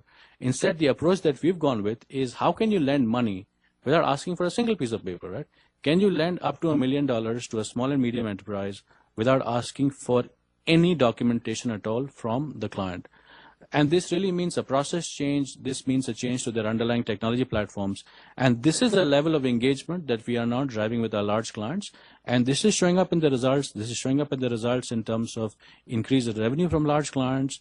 This is showing up in terms of the growth of large clients outpacing the growth of the rest of the organization. And this is also showing up in the increase in the number of $100 million plus clients, from 14 to 17 just in the last quarter. There is a very comprehensive plan for us to drive our, $100 million plus accounts to a much higher number, and also to nurture the set of accounts that are currently in the $20 to $50 million range, to get them to 50 plus and to get them to 100 plus as part of our strategic large account management initiative. Finally, just a few quick observations about, what we're doing from a process perspective, right? A sales process perspective. The first thing is around, is around CRM, right? So we have completely revamped our internal CRM platform as part of the Process Plus initiative that Praveen spoke about. So we have made sure that we reduce the amount of time that our salespeople spend on basic operational tasks, to free them up to be present in the market so that they can, spend more time with our clients. We have also made sure that we've injected a very large component of machine learning within our CRM platform. And basically the idea is, if you're dealing with, 1,100 plus clients, you've got, thousands really of solutions that you could potentially sell to them. You've got 1,500 salespeople. How do we use the data that we already have to be able to make cross-sell and upsell recommendations to our entire client base?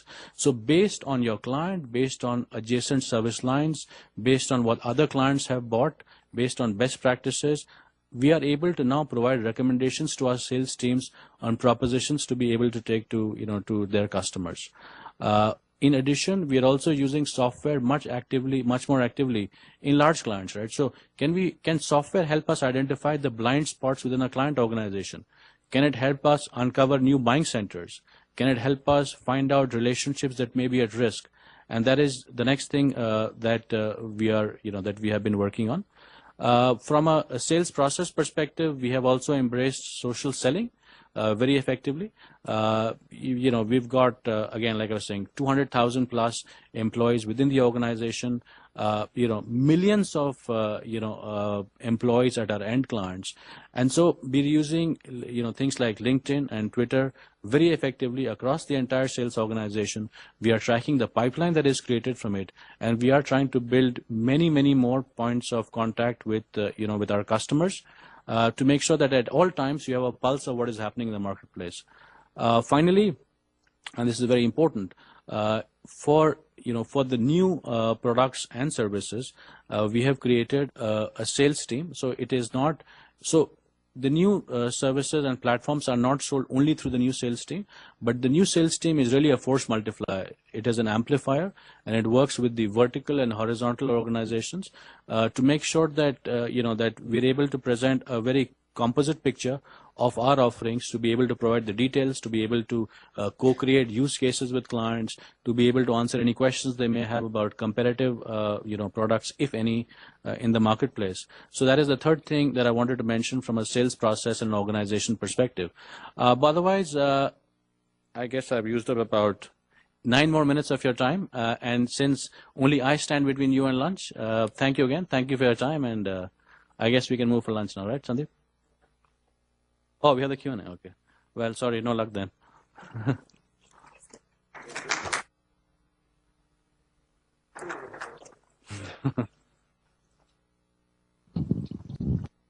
Folks, just a quick announcement about the post-lunch session. So there is a swap in the 2 sessions after lunch. After we convene from lunch, we will first have the open house session involving Vishal, Praveen, Ranga, and the presidents. Subsequently, we'll have the demos. And after that, we'll move out for visits to the kiosks and the booths. We have about 15 minutes before we break for lunch, and any questions of the presidents, the floor is open to you. Hi, this is Ravi from Elara. Here.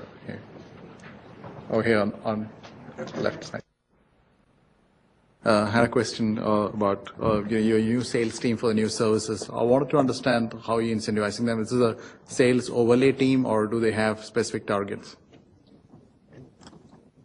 Yeah, so let me answer this first. I'll go to Sandeep. So, in a sense, they do have targets. Even overlay teams have targets, and it is not one team that would, let's say, be covering Scava, Mana, Panay, everything else. They're individual components. The idea, though, was that if you look at our traditional salesperson, right, if you look at our salesperson, I mean, they're very smart, they have very strong relationships, but they are trying to sell multiple service lines. So there is a need for a team where this expertise is housed. Most of our sales also is vertical, but for a number of, the new offerings, we have seen use cases cross industries. So we really wanted to create this team that was, effectively horizontal and vertical at the same time, and that is able to bring the best of use cases from, let's say, retail to banking clients, and from, manufacturing to, let's say, clients in the pharma business. So it is both vertical and horizontal. The vertical alignment is certainly there because the industry-specific expertise is needed. And like all salespeople, they're obviously measured by numbers also. Yeah, well said, Mohit. The only thing to add is these new sales are very different in nature. The pitch is different, the agility, the licensing, the contracting, the revenues, the pricing, all this needs a different set of expertise. You don't expect a typical client partner or a client sales guy who's thinking about 40 service lines to think about these, focusing on these things. So the Scava sales guy has to now take every digital proposal in the company and ask, why not Scava? Which is a very different lens versus the other, the vertical sales guys and so on. So this new sales team is small, but very focused, razor sharp, gold completely on new sales. And their aim is to spread the company with new offerings and infiltrate new offerings into almost every deal, renew or new in the company. Just a follow-up to that, you spoke about how they have targets. From how I understand this, some of the software athletes, reduces the contract value of what it would have been if it were done without the software. So, how do you incentivize your sales team to collaborate with this new sales team? So, look, I think, if you're looking at a situation where the nature of the whole industry is transforming because of automation. One is a question of, when you're bidding for a new client, so there, obviously it's very clear that you bring a software plus services component. But in the long run, even if you're looking at an existing book of business, I think our salespeople are smart enough to realize that if you don't cannibalize your own business early enough, right? If you don't give the clients the benefits that they are seeing in the marketplace that are coming from AI and automation, then somebody's going to come and eat all of your lunch. So you might as well try and grab as much of it as you can.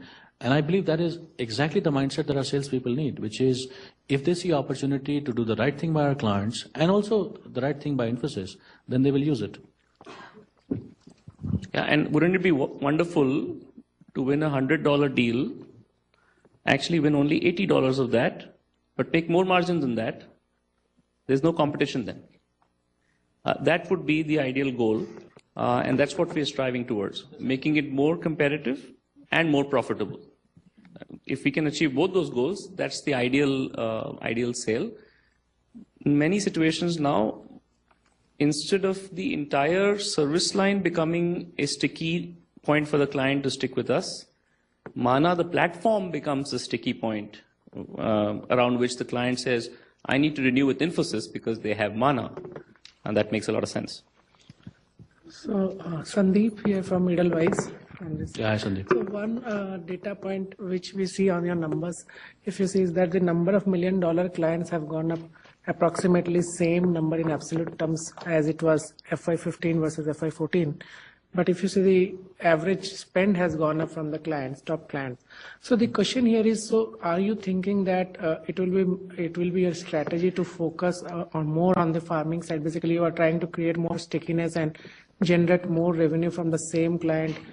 In a sense, revenue per client or client productivity you are trying to achieve more versus going for new clients. So is that the strategy, or it is just something which has happened?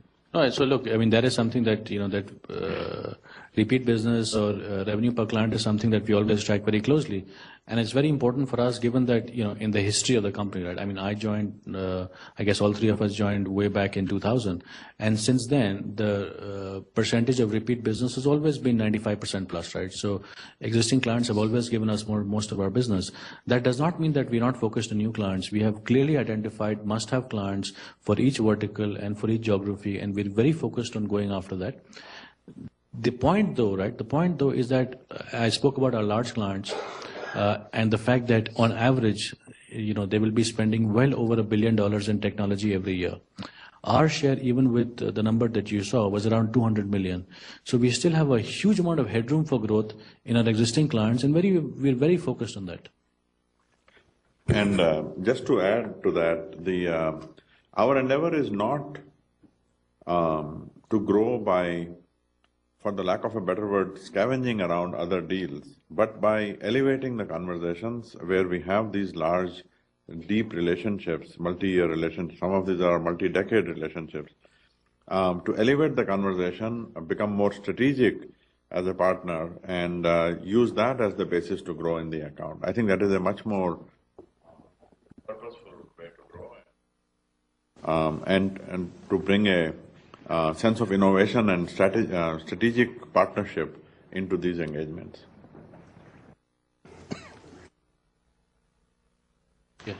Hi, just one question for Ravi. Last year, Ravi, we had a huge reorg where the delivery structure moved from being vertical to horizontal, and the idea was to renew the overall business, the skill sets. The big theme you spoke about today was blurring of the service line.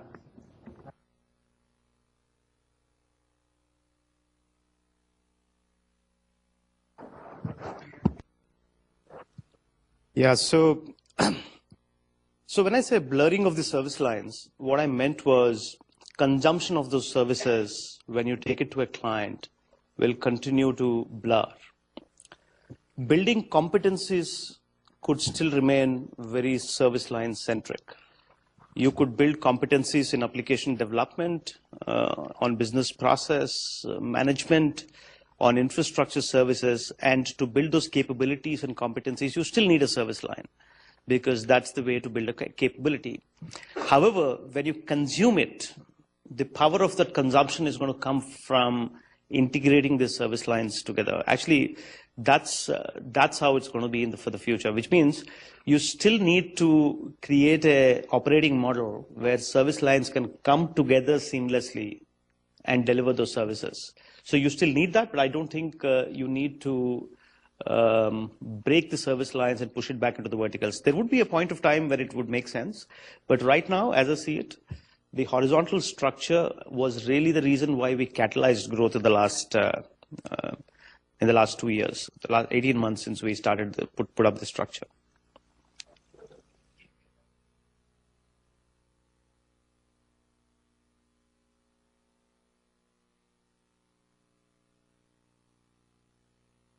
Yeah. Yeah. So, when we originally put this structure in, there were advantages of this structure and there were disadvantages of this structure. And one of the disadvantages of the structure we are in is how do you keep the speed and agility at the same level as your previous one? Because the previous one was built on agility. When you have an all-encompassing industry vertical cutting across with all the service lines in it, it gives you speed and agility. How do you actually still not have a blind spot on that and ensure that there is agility in the structure? So we made some interventions in a way as we put the structure in. We have a delivery partner, a concept of a delivery partner who actually stitches all the service lines together and brings a coherent story for our clients and creates a integrated delivery for the clients. So that structure we are strengthening on an ongoing basis so that the solutioning, the go-to-market, working with the clients together, all of that is intact. There are other interventions we're doing to ensure that you bring one single face to a client and you bring one single face to a solution. But the horizontal structure by itself is built for scale and differentiation, and those principles don't change for us. This gives us massive scale. It gives us a great opportunity to build stuff in a consolidated way and execute them in a federated way. All the initiatives we ran, I believe the construct was a great catalyst for it because we were able to build it in one place and deliver it to all the industries. Our belief for the future is services should have a desirability to be consumed by the industries, and that can happen if you can actually create differentiation. And differentiation would mean you need a horizontal structure. So the structure for now looks good. I have my job.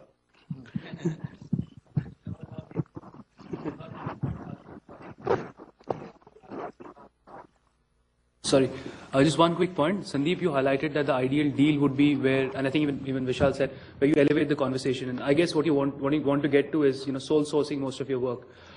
If you can give us any sense of, how much success you've seen getting more sole sourced work as part of your large deals or in terms of conversation in the last couple of years. I think every large deal we pitch today, whether it's in an existing client or a new client, Ravi's team, Sudhir's team, the Mana team, etc., work hard on figuring out how much value can be unlocked by Mana. First, within the deal. Second, outside the deal in the enterprise that we are pitching it to, across the enterprise, not just the portion that Infosys is bidding on. Once that value is uncovered, we figure out how that value can be articulated to the client, how the deal can be made more competitive, how we can perhaps increase our profitability on the deal, and how we can elevate the conversation to a very strategic level with the client. Let me give you an example. Most large deals come to you and say, I have 3,000 people and we need to ramp up with you in an on-site offshore model. What we start thinking about is how much data does this company actually have? How do they use their data? And now can they capture 100 times that data from their customers, products, etc., and start driving more value in their business? Then we, from that point, start constructing. This is an elevated conversation. It immediately catches the eye of the CXOs who are reading the executive summaries, who are understanding the proposition. And in many of the recent cases, Vishal has been invited to speak to boards of our clients saying, this is a different conversation altogether. This is no longer that large deal. This is a completely elevated conversation. Talk to us about the larger vision. The large deal itself, it's easier to win because, as I said, it's more competitive and more profitable. And that's reflected in the large deal wins and perhaps more so as Mana gets more and more integrated into every service line.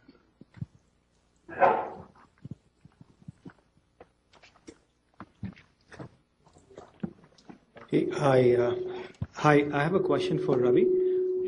Ravi, you've mentioned that you've been able to take out a significant amount of resources from the existing projects. Though the numbers are small, still they're not trivial any longer. This quarter, you've said you've been able to take out 2,000 people. Now, my question is, last quarter, yeah. So my question is, what are the challenges you have in redeploying those people? Are they being redeployed? And what happens to the commercials of the contract? Is it just the agreed sort of productivity benefits that are happening, or are these much ahead of the agreed productivity benefits that you might have promised to the clients? Yeah, so what we've achieved till now is releasing people in a way that we didn't look at whether they got released offshore, they got released on-site, whether it was up in the pyramid or bottom of the pyramid. But the reality is, in the last few quarters, we had a lot of people released offshore and at the bottom of the pyramid. And that's the kind of tasks which actually go out as well. So that doesn't give us a lot of upside on our revenue per person. The game would step up now when we start releasing people from fixed price projects on site and we start releasing people up the pyramid. That's when the game really makes it very interesting. Our universe was fixed price projects. That universe, we are expanding to time and material and fixed price projects. So if we do it on existing fixed price projects, the benefits accrue to us. If we do it on time and material projects, we would actually renegotiate with clients, give them a fixed price bid, and share the gains with them. If we so that's how release of people would be for existing programs. For newer projects, productivity is an upfront conversation. And part of it, you give it away to win the deal because you want to be competitive enough. And a part of it, you hold it to yourself because you want to make your margins after you win the deal. So it's a dual thing. Our endeavor is to increase the universe. The universe can only be increased if we go beyond fixed price projects. We go to time and material projects proactively ourselves and actually ask for a fixed price conversion and create a win-win proposition. That's the stickiness we would create. Now the new aspect which has come up now is to apply this software, because we have now taken all the instrumentation and bundled that into an integrated platform. Can we apply that software to our existing run contracts? Or can we apply that software to new run contracts which we win in the market? If we apply it to our existing run contracts, obviously we're going to share the benefits. And sometimes if it's fixed price, we gain ourselves. But if we take it to new run contracts, we have to share it with the customers. So it's it's a long way to go in terms of improving revenue productivity, but it's a great start. The teams have embraced it very well. We've created a good mechanism to catalyze that within our teams, because teams have to be incentivized to do this. Why would you do this without you have to cannibalize yourself, and you have to create a culture of cannibalizing yourself. So that's the stuff we are more focused on, so that this whole thing actually becomes a lot more viral. We don't want to do this as a counter to a competitor coming and asking for it. We want to do it ourselves. That's what Mohit was talking about. And to add to that, like Ravi said, the moving up the pyramid is the key. In the near term, the challenges and the opportunities that Ravi talked about is how it will play out. If you look more over a longer term about this idea of what happens to the people with automation, I think for the foreseeable future, we would see, because the productivity and differentiation of the projects would improve, we would get more such projects. So this is what both Ravi and Sandeep were also talking about, and Mohit also mentioned this. So you would expect to win more of the similar kinds of projects, but execute on those with less number of people per project, and because their attractiveness has increased. Let us say hypothetically at some point the number of potential projects runs out. I don't think this will happen anytime for the foreseeable future, but let us say it does. That is where the principle of coupling the automation with innovation applies, that we want to elevate the people to move up the value chain, up the pyramid, so that we are more innovators.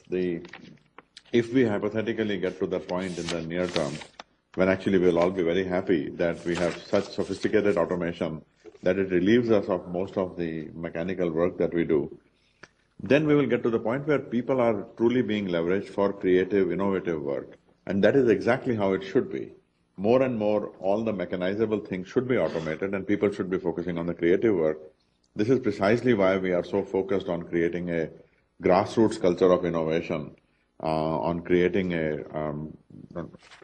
teaching people design thinking at a massive scale so that we can all become problem finders, because more and more of the problem solving is becoming automated. So this is the longer term view, and the immediate view is exactly as Ravi said, that we move it broader outside the FP project into time and material projects, move up the chain and create a culture of bringing in this disruption ourselves before others bring it to us.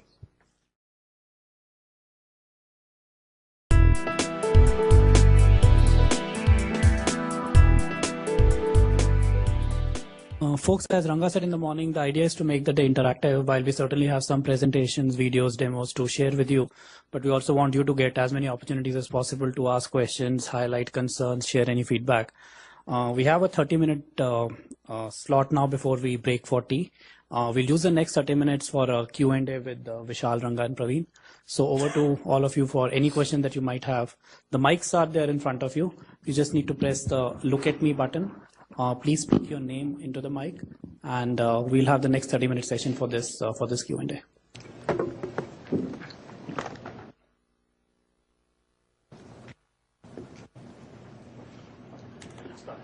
Yeah, hi, Vishal, Sandeep here from Edelweiss. Thanks for the time. Just one question. As you mentioned on your starting note that you are seeing some early signs of cautiousness. Is it coming from BFSI or it is coming from across the sector in the region, or you are just seeing it in some pockets of geographies? So that is question number one. And question number two, which is there, is that if you see our acquisitions in last 3-4 years since Lodestone, lot of margins have been diluted there. So I understand that you would have acquired those, done that acquisitions for skill sets and for cross-selling and other benefits. But what does your internal evaluation says that is it okay to dilute those margins there, and are you getting benefits out of it which is compensating for it? So what is your early evaluation of all those acquisitions in last 2-3 years? Thanks. On the first question, uncertainties, they are generally client specific. So far what we see is not anything very broad, but across industries, in certain pockets, we see some of these uncertainties. On your question about M&A, we continue to look at investments and acquisitions as a mechanism to bring in next generation capabilities, new talent, new technologies. Specifically with regard to Lodestone, see, at the time that it was done 4 years ago or whenever that was, it was done as a mechanism to elevate the level of our conversations with clients. It was not so much for the consulting business by itself, but it was to establish the consulting business as a mechanism, like you said, of cross-selling and bringing it into other areas. So even though the business itself is dilutive, it does have downstream effect of creating additional demand and of elevating the conversation with the clients. This is an area that, our consulting business saw we declined in Q1, as Ranga talked about, and that decline in Q1 basically was a big part of the decreased performance that we saw in Q1. So even though both in the existing business and in the new business we had great growth, the fact that consulting declined like that was one of the big drags. And we said that we put Rajesh in charge of consulting. He's based in Paris, so about a little bit more than 2/3 of our consulting organization is in Europe. The former Lodestone.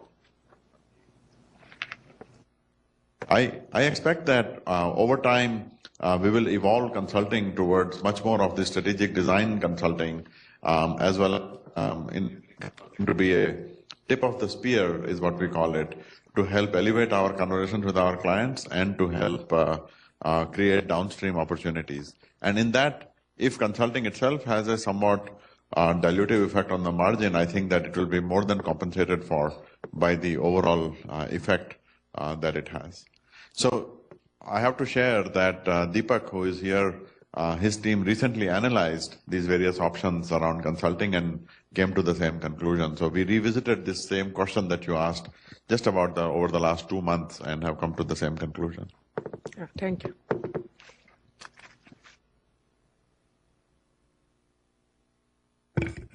Ananta from Credit Suisse. Thank you for the presentations, Vishal and Praveen and Ranga. So, Vishal, you gave us an update on the various pieces of the strategy that you had highlighted when you joined and where we are in terms of the progress. Are there any areas which have particularly disappointed you? I think that in a large institution, in a large culture, in a well-established industry with its own ways of working, change is always harder and slower than it seems. I have actually been quite happy with the rate at which we have made progress. If you look at some of the more structural initiatives like introduction of automation into our services and the adoption of that automation, the success of the MANA platform as a commercial entity, not just in our service of automating our existing service line work, but also in becoming a software platform in its own right, on which new kinds of applications and process renewal work can be done. And you'll see more on that later. That has been quite amazing to see how quickly that has been adopted. The thing that makes me the most proud of the last 2 years, when we launched something like 54 or 55 initiatives to transform the company over the last 2 years, but there's one that singularly brings me the most pride is the zero distance, which is to create a culture of innovation across the company. And that is something that has been a great source of strength and pride. On the negative side, I would say, Praveen talked about this, many of the processes and the systems that we have are quite old. It will take a while to evolve that.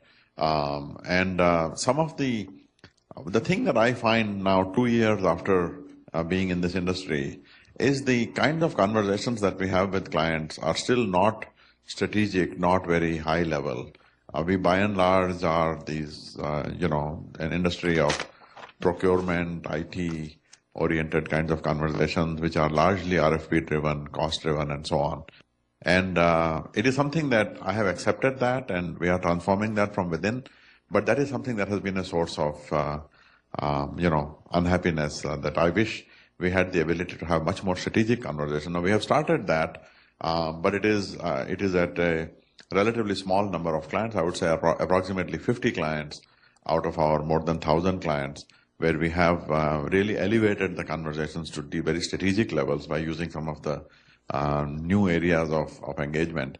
But by and large, the conversations continue to be, and this is the case with the entire industry. This is not only specific to Infosys. So that is an area that I look back on the last 2 years as an area that I wish we had made, more progress on.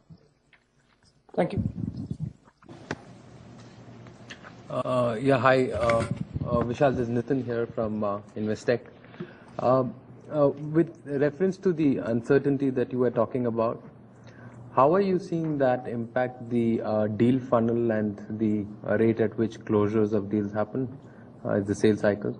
And the second one was on attrition. How much of the attrition is really involuntary over the overall, or is it more involuntary than voluntary?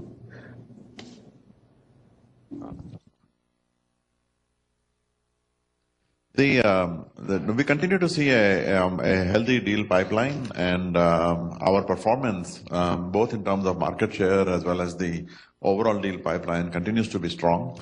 We have been on a very good trajectory the last few quarters, and I expect that this will continue to be the case.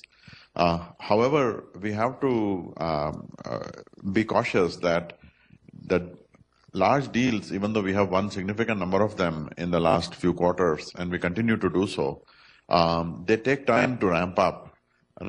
Immediate ramp-ups take, and that is something that we have to deal with. In terms of attrition, this area continues to be an area of great focus for us. We are not doing any, if you are implying, I think involuntary. I think involuntary attrition is somehow a code name for a layoff or something, right? So we are not doing any layoffs. There is no involuntary attrition like that. I don't know why people use such I guess obsequious is the word. There was a pun there. No, so we are not doing any layoffs or anything of that sort. We continue to focus on, as Praveen said, high performer attrition. We have worked on an elaborate mechanism to identify the high performers. They're not just the ones whose managers say they are high performers, but they truly are high performers. So there is a subset of our company which we believe are extremely valuable, and I mean every Infosys is valuable, but in particular there is a group of high performers that we want to focus on, and I would expect that attrition in the high performer will continue to improve, meaning continue to decrease, and so I mean we are doing a lot of fundamentally new kinds of things. So a lot of our employees continue to be in high demand. Infosys always had this situation. There are times where, I mean, people who teach design thinking at Infosys, for example, get 6 times improvements in their salaries from competitors and things like that. And our view on that is that go ahead, we'll create more, this kind of a thing. So. Hi, this is Sandeep from IFL. I have a question on the automation. Lately, we've seen almost every IT services company, every large IT services company showcasing their automation initiatives, right? The instances are a lot more in the past couple of quarters. I wanted to get your sense on, have you seen the commercials on projects or deals where you are entering into automation and which have an automation component worsening over the past 1 year? Or is it that automation projects are still really small in the overall scheme of things and every vendor has been able to have good commercials with the clients? So that's a very good question. In fact, we have Ravi and Sandeep and Mohit will be here later. We'll talk about some of these, and Sudhir will have a dedicated session on this. So I imagine they'll cover more there. Maybe I can give a quick overview. Everyone talks about automation because it is the future of the industry. There is no doubt about it. I believe that we are ahead of others, but this is not something to be particularly proud of or sit on the laurels around. We believe that what we are doing with Mana is ahead of others in the industry, both here in India as well as other parts of the world. Sudhir can talk more about that later. We have done extensive work in bringing many different kinds of AI technologies to the world of automation. And one of the unique things about Mana is that we are applying it to far more larger class of problems and far more complex class of problems, including application maintenance and things like that require a lot more mental work. I will refuse to use the word cognitive because these days everything is cognitive, even inventory is cognitive. But much more complex human brain power requiring kind of work that we are doing with Mana, and Sudhir will have some examples of that. So it's a highly differentiated thing that we are doing, and maybe Sandeep can talk about this later on. The kind of pipeline that we see in Mana is both around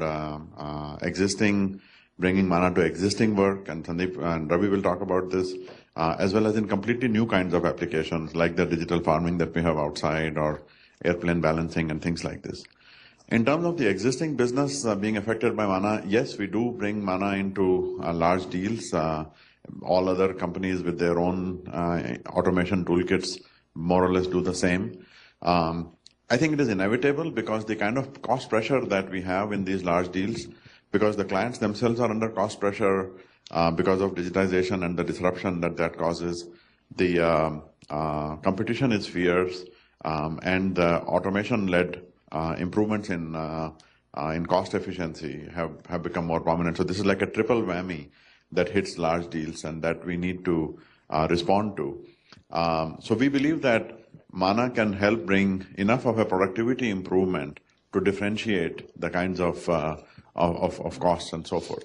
So that would apply to both large deals that we go for, as well as many of our existing larger programs where Mana can eat away some of the manual work. But correspondingly, there is a even bigger opportunity with applying Mana for new kinds of applications that we continue to be very excited about. But I think that on automation and so forth, probably more when Ravi, you want to add something to what I just said? Yeah, so I'm going to cover that. So Ravi will cover this in his session, and then of course later on, I think after lunch we have a dedicated session with Sudhir. Right.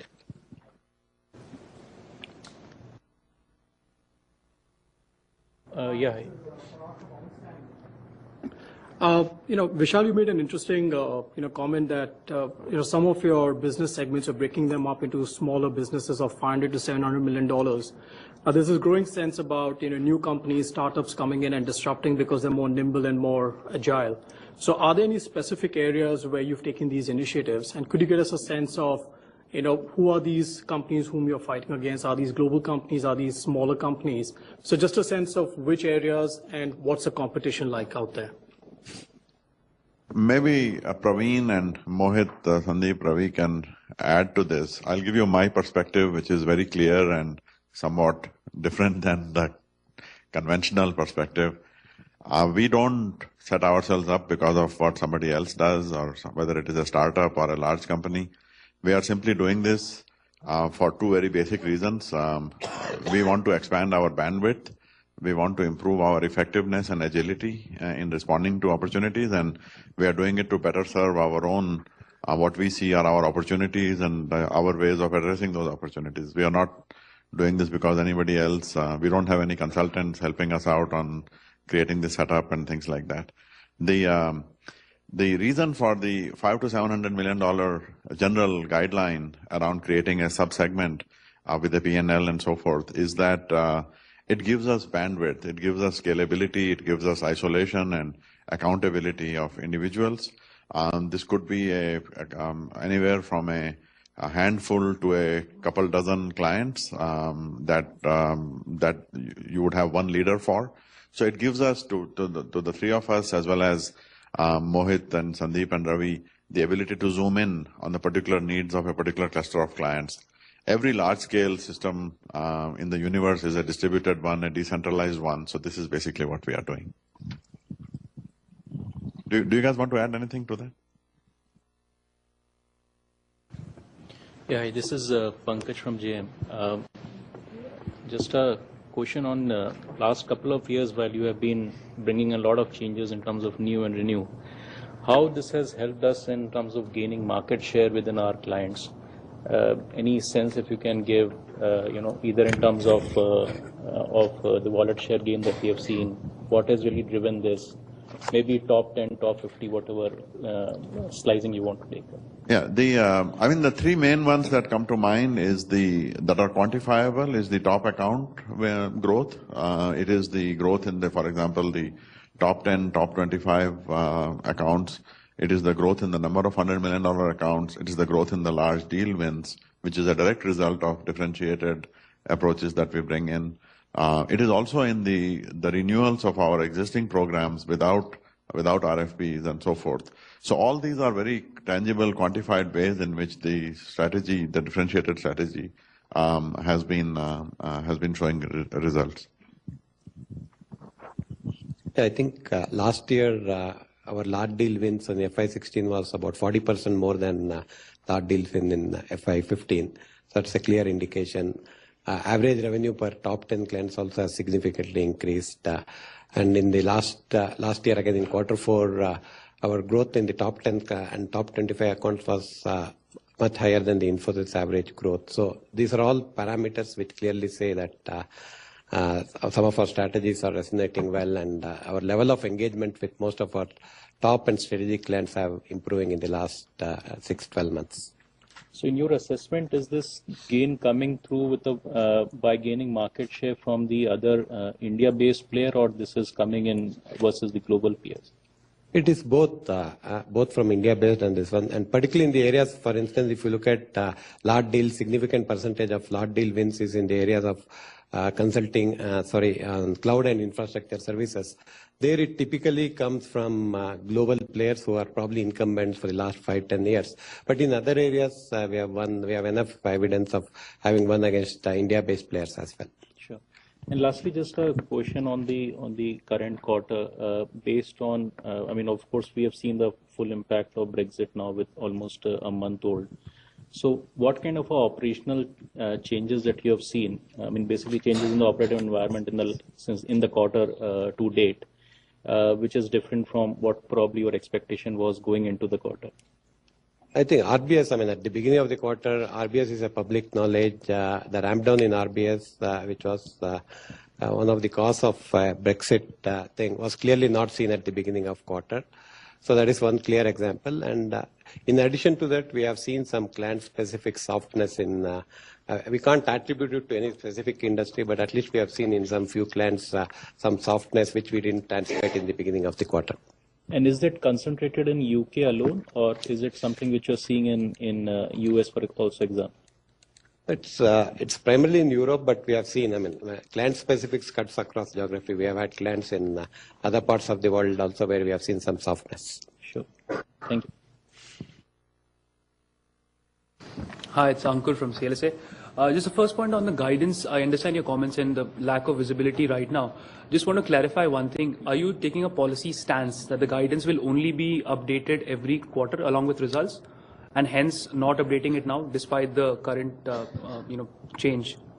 Or is it more based on what you see in the market where you think you're comfortable with the full year guidance? I think, as we have always said that whatever visibility that we have, we will say, as Vishal kind of reiterated a couple of times in the morning opening address, he clearly stated that while some of the drag factors of Q1 we have put behind and we have addressed and at least arrested some of those factors, at the same time, some of the things that we had not anticipated when we gave guidance, like the impact of this RBS, etc. So there are both factors. At the same time, he also reiterated that some of the India projects, we see some momentum and things like that. So there is a combination, and we have still, 5 weeks to go. So we want to give a more accurate picture on guidance after we execute Q2, after assessing Q3 and Q4. We need to see whether RBS is one-off, or there more. And at this point in time, we can't say. There are uncertainties around it. So we need to execute. While he also reiterated that our focus is on disciplined Q2 execution, we want to make sure that while we are confident that Q2 execution or the growth is better than Q1, we want to make sure how we end Q2. And by then, we'll be in October. By then, the Q3 and Q4, to what extent, whether it is RBS is alone, more RBSs are, whether it is one of the pieces, and to what extent could we offset or not offset those headwinds. We'll be in a much better and much certain position by the time we come in October. So that is more like it than, not kind of saying that, look, we will not do this or that. Understand. Just one, question on the large deals. Clearly, there's been a lot of success in the last couple of years, and it's helpful to look at the company that way. But one of the things that we struggle as analysts to understand is what proportion of these large deals break up into net new deals versus renewals, which gives us a better idea of how much of the guidance is supported by that. If you can give any color towards that. No, that's a good point, Ankur. Quarter on quarter, that composition varies. For example, in the last quarter, the proportion of the rebates was higher than 50% in the last quarter, that is in Q1. However, if you look at the previous quarters, it was probably more like 30 was rebid and 70 was new. So the composition of the new versus the rebid varies from quarter to quarter. It is exactly depending upon what kind of deals get announced in that particular quarter. But on a large basis, we do see the rebates in the range of around 30 to 40%. What I mean rebate is really rebidding our own work. At the same time, we are already present in the client, but we are taking some portion of our competitors. That's also part of the rebate. So we have a mix of both. That's very helpful. And just, lastly, Vishal, I would like to know your views on consulting. You've seen consulting, as a technologist at SAP earlier, and you've seen that, Infosys is one of the stronger consulting outfits out there here. Given that consulting typically is viewed as one of the ways that companies highlight innovation to the clients, do you think, because your approach on innovation is different, you want to do it more grassroots, but I wanted to know how much of your focus is on consulting as well. And in that context, we've seen some, perhaps minute part of elevated attrition earlier this year, which impacted your last quarter. Any thoughts on, innovation is happening, but one part of consulting is not really doing well. So both your structural thoughts and the cyclical thoughts around that. That's a very good point, Ankur. So there is the broad sense of consulting and how that evolves. Rajesh is in Chicago. He couldn't join us here today, but is he on the phone? In the middle of the night, yeah. So broadly, what is happening in consulting and the Infosys-oriented parts of it. And after Q1, I spent significant amount of time with the team and so on. Broadly, what is happening in consulting, as you said, is it has been around the idea of taking packages, taking existing best practices, and making them available to clients. So looking at a client situation and comparing that to quote-unquote best practices and identifying areas of improvement and things like that. So this is basically generally what consulting has been about. One of the side effects of consulting is that typically consultants are able to carry out conversations with the C-suite, with the corner offices, and that has a effect of elevating the conversation towards a more strategic kind of a conversation. Having said that, I think the world of today, the businesses of today are looking for a different kind of consulting. They're looking for ways of understanding, on the one hand, how to simplify and improve their landscape, but they're also looking for advice on next generation kinds of things that they need to do in order to survive and to thrive in the digital world and so on. So that needs a different kind of an approach. That needs a design thinking, a more consultative innovation kind of an approach, and that's the one that we want to focus on. So we are on a journey to transform our consulting towards that kind of an organization, which is then complemented downstream by the services organization that is a very innovative one, which is where the grassroots comes in. So it is not only the grassroots, it is the grassroots in combination with the more disruptive innovation, with the more problem-finding, design thinking kind of a work that we can do together with the client. So that is the general picture, and we will get towards that. Now, an Infosys-specific situation on consulting is a very different one. We have had over the last 12 years or so primarily US-oriented consulting arm, and then we acquired this company called Lodestone, which was primarily an SAP-oriented consulting shop. So not only different cultures than Infosys, but also different cultures from each other. And this is what we have been working on integrating and transforming into this bigger vision that I laid out. Now, the challenges that happened in Q1 in consulting were largely because of the fact that certain payment milestones were reached and a bunch of people left at the same time, and certain clients ramped down and things like that. So these are things that with a better handle on it, we could have prevented, and we are now taking steps to arrest the degrowth that we saw in consulting in Q1.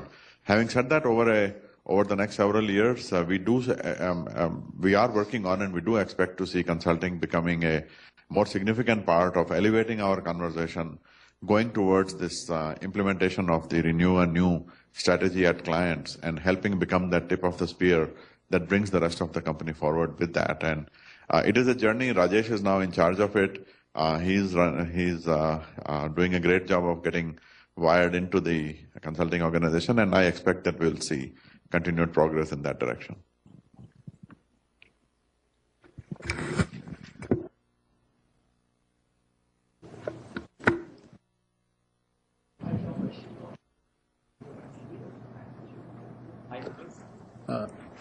Yeah, this is a question on the senior manager attrition. I think we have seen a bit of a volatility within Infosys in the last 4 to 5 years. Under the new leadership, I think this has been handled well, but of late in the last couple of quarters, I think there is a bit of an increase here. So apart from involuntary reasons as well as the external opportunities, is there one or two key findings or the learnings for Infosys? And under a new strategy of renew and new, are you finding it really difficult in terms of a role replacement, either internally or externally? No, we are not finding it difficult at all. It is.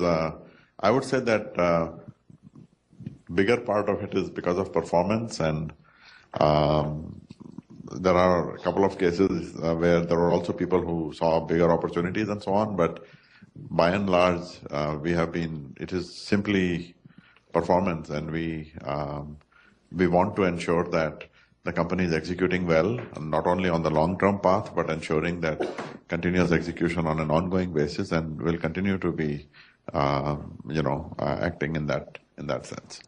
I would like to, Praveen or Ranga, have any more thoughts on that? As I said, I showed in my slide data on title holders. because these are all senior leaders in the company, totally about 500, 550 people. So if you look at that attrition, that data, it is significantly very small percentage. We have probably not done a good job in terms of giving visibility to the next layers. Even under the presidents, we have got about 20 and odd regional heads who are really running various segments and so on. I mean, obviously, I mean, when people get good opportunities, it's not every day people get a CEO kind of opportunities. The people obviously try to grab that.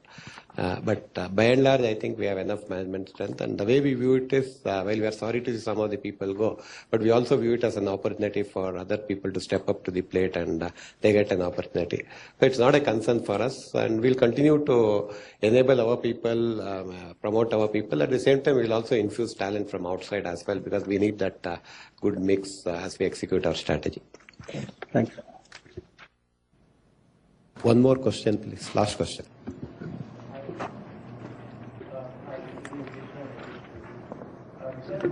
Yogesh. Yeah, hi. So this is Yogesh from HSBC. Vishal, you have been talking about automation, new age technologies, design thinking from day one. Do you think at some point your growth will become relatively immune to near-term macro volatilities because you'll be able to gain market share more consistently, and so any near-term issues won't impact the growth? Yes, I do, Yogesh. We are not there yet because some of these the so-called immune areas are not at the scale yet that they can counter the downturns in other parts of the business. But we will get there. If you look at some of the software areas like Mana or Scava or Edge, these will be, Sandeep will talk about this, these will be buffers or give us the ability to guard against some of these structural or seasonal declines and so on.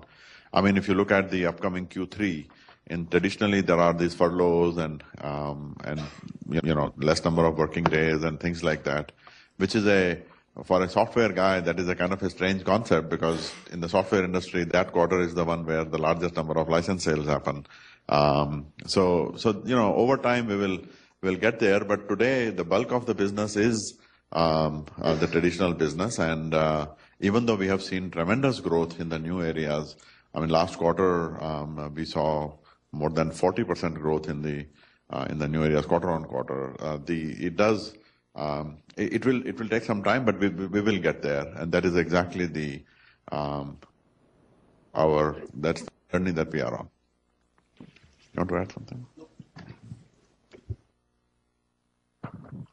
Thank you. Actually, after this, all the three presidents will talk about Mana, automation, and the new services.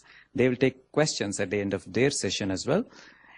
We have a couple of demos coming up. Again, around 2:30, the entire management team will be available for any open house and Q&A. Vishal, Praveen, myself, and all the presidents will be again available in the second half as well, after you hear from the presidents on the progress of Mana, automation, and the sales effectiveness. Thank you.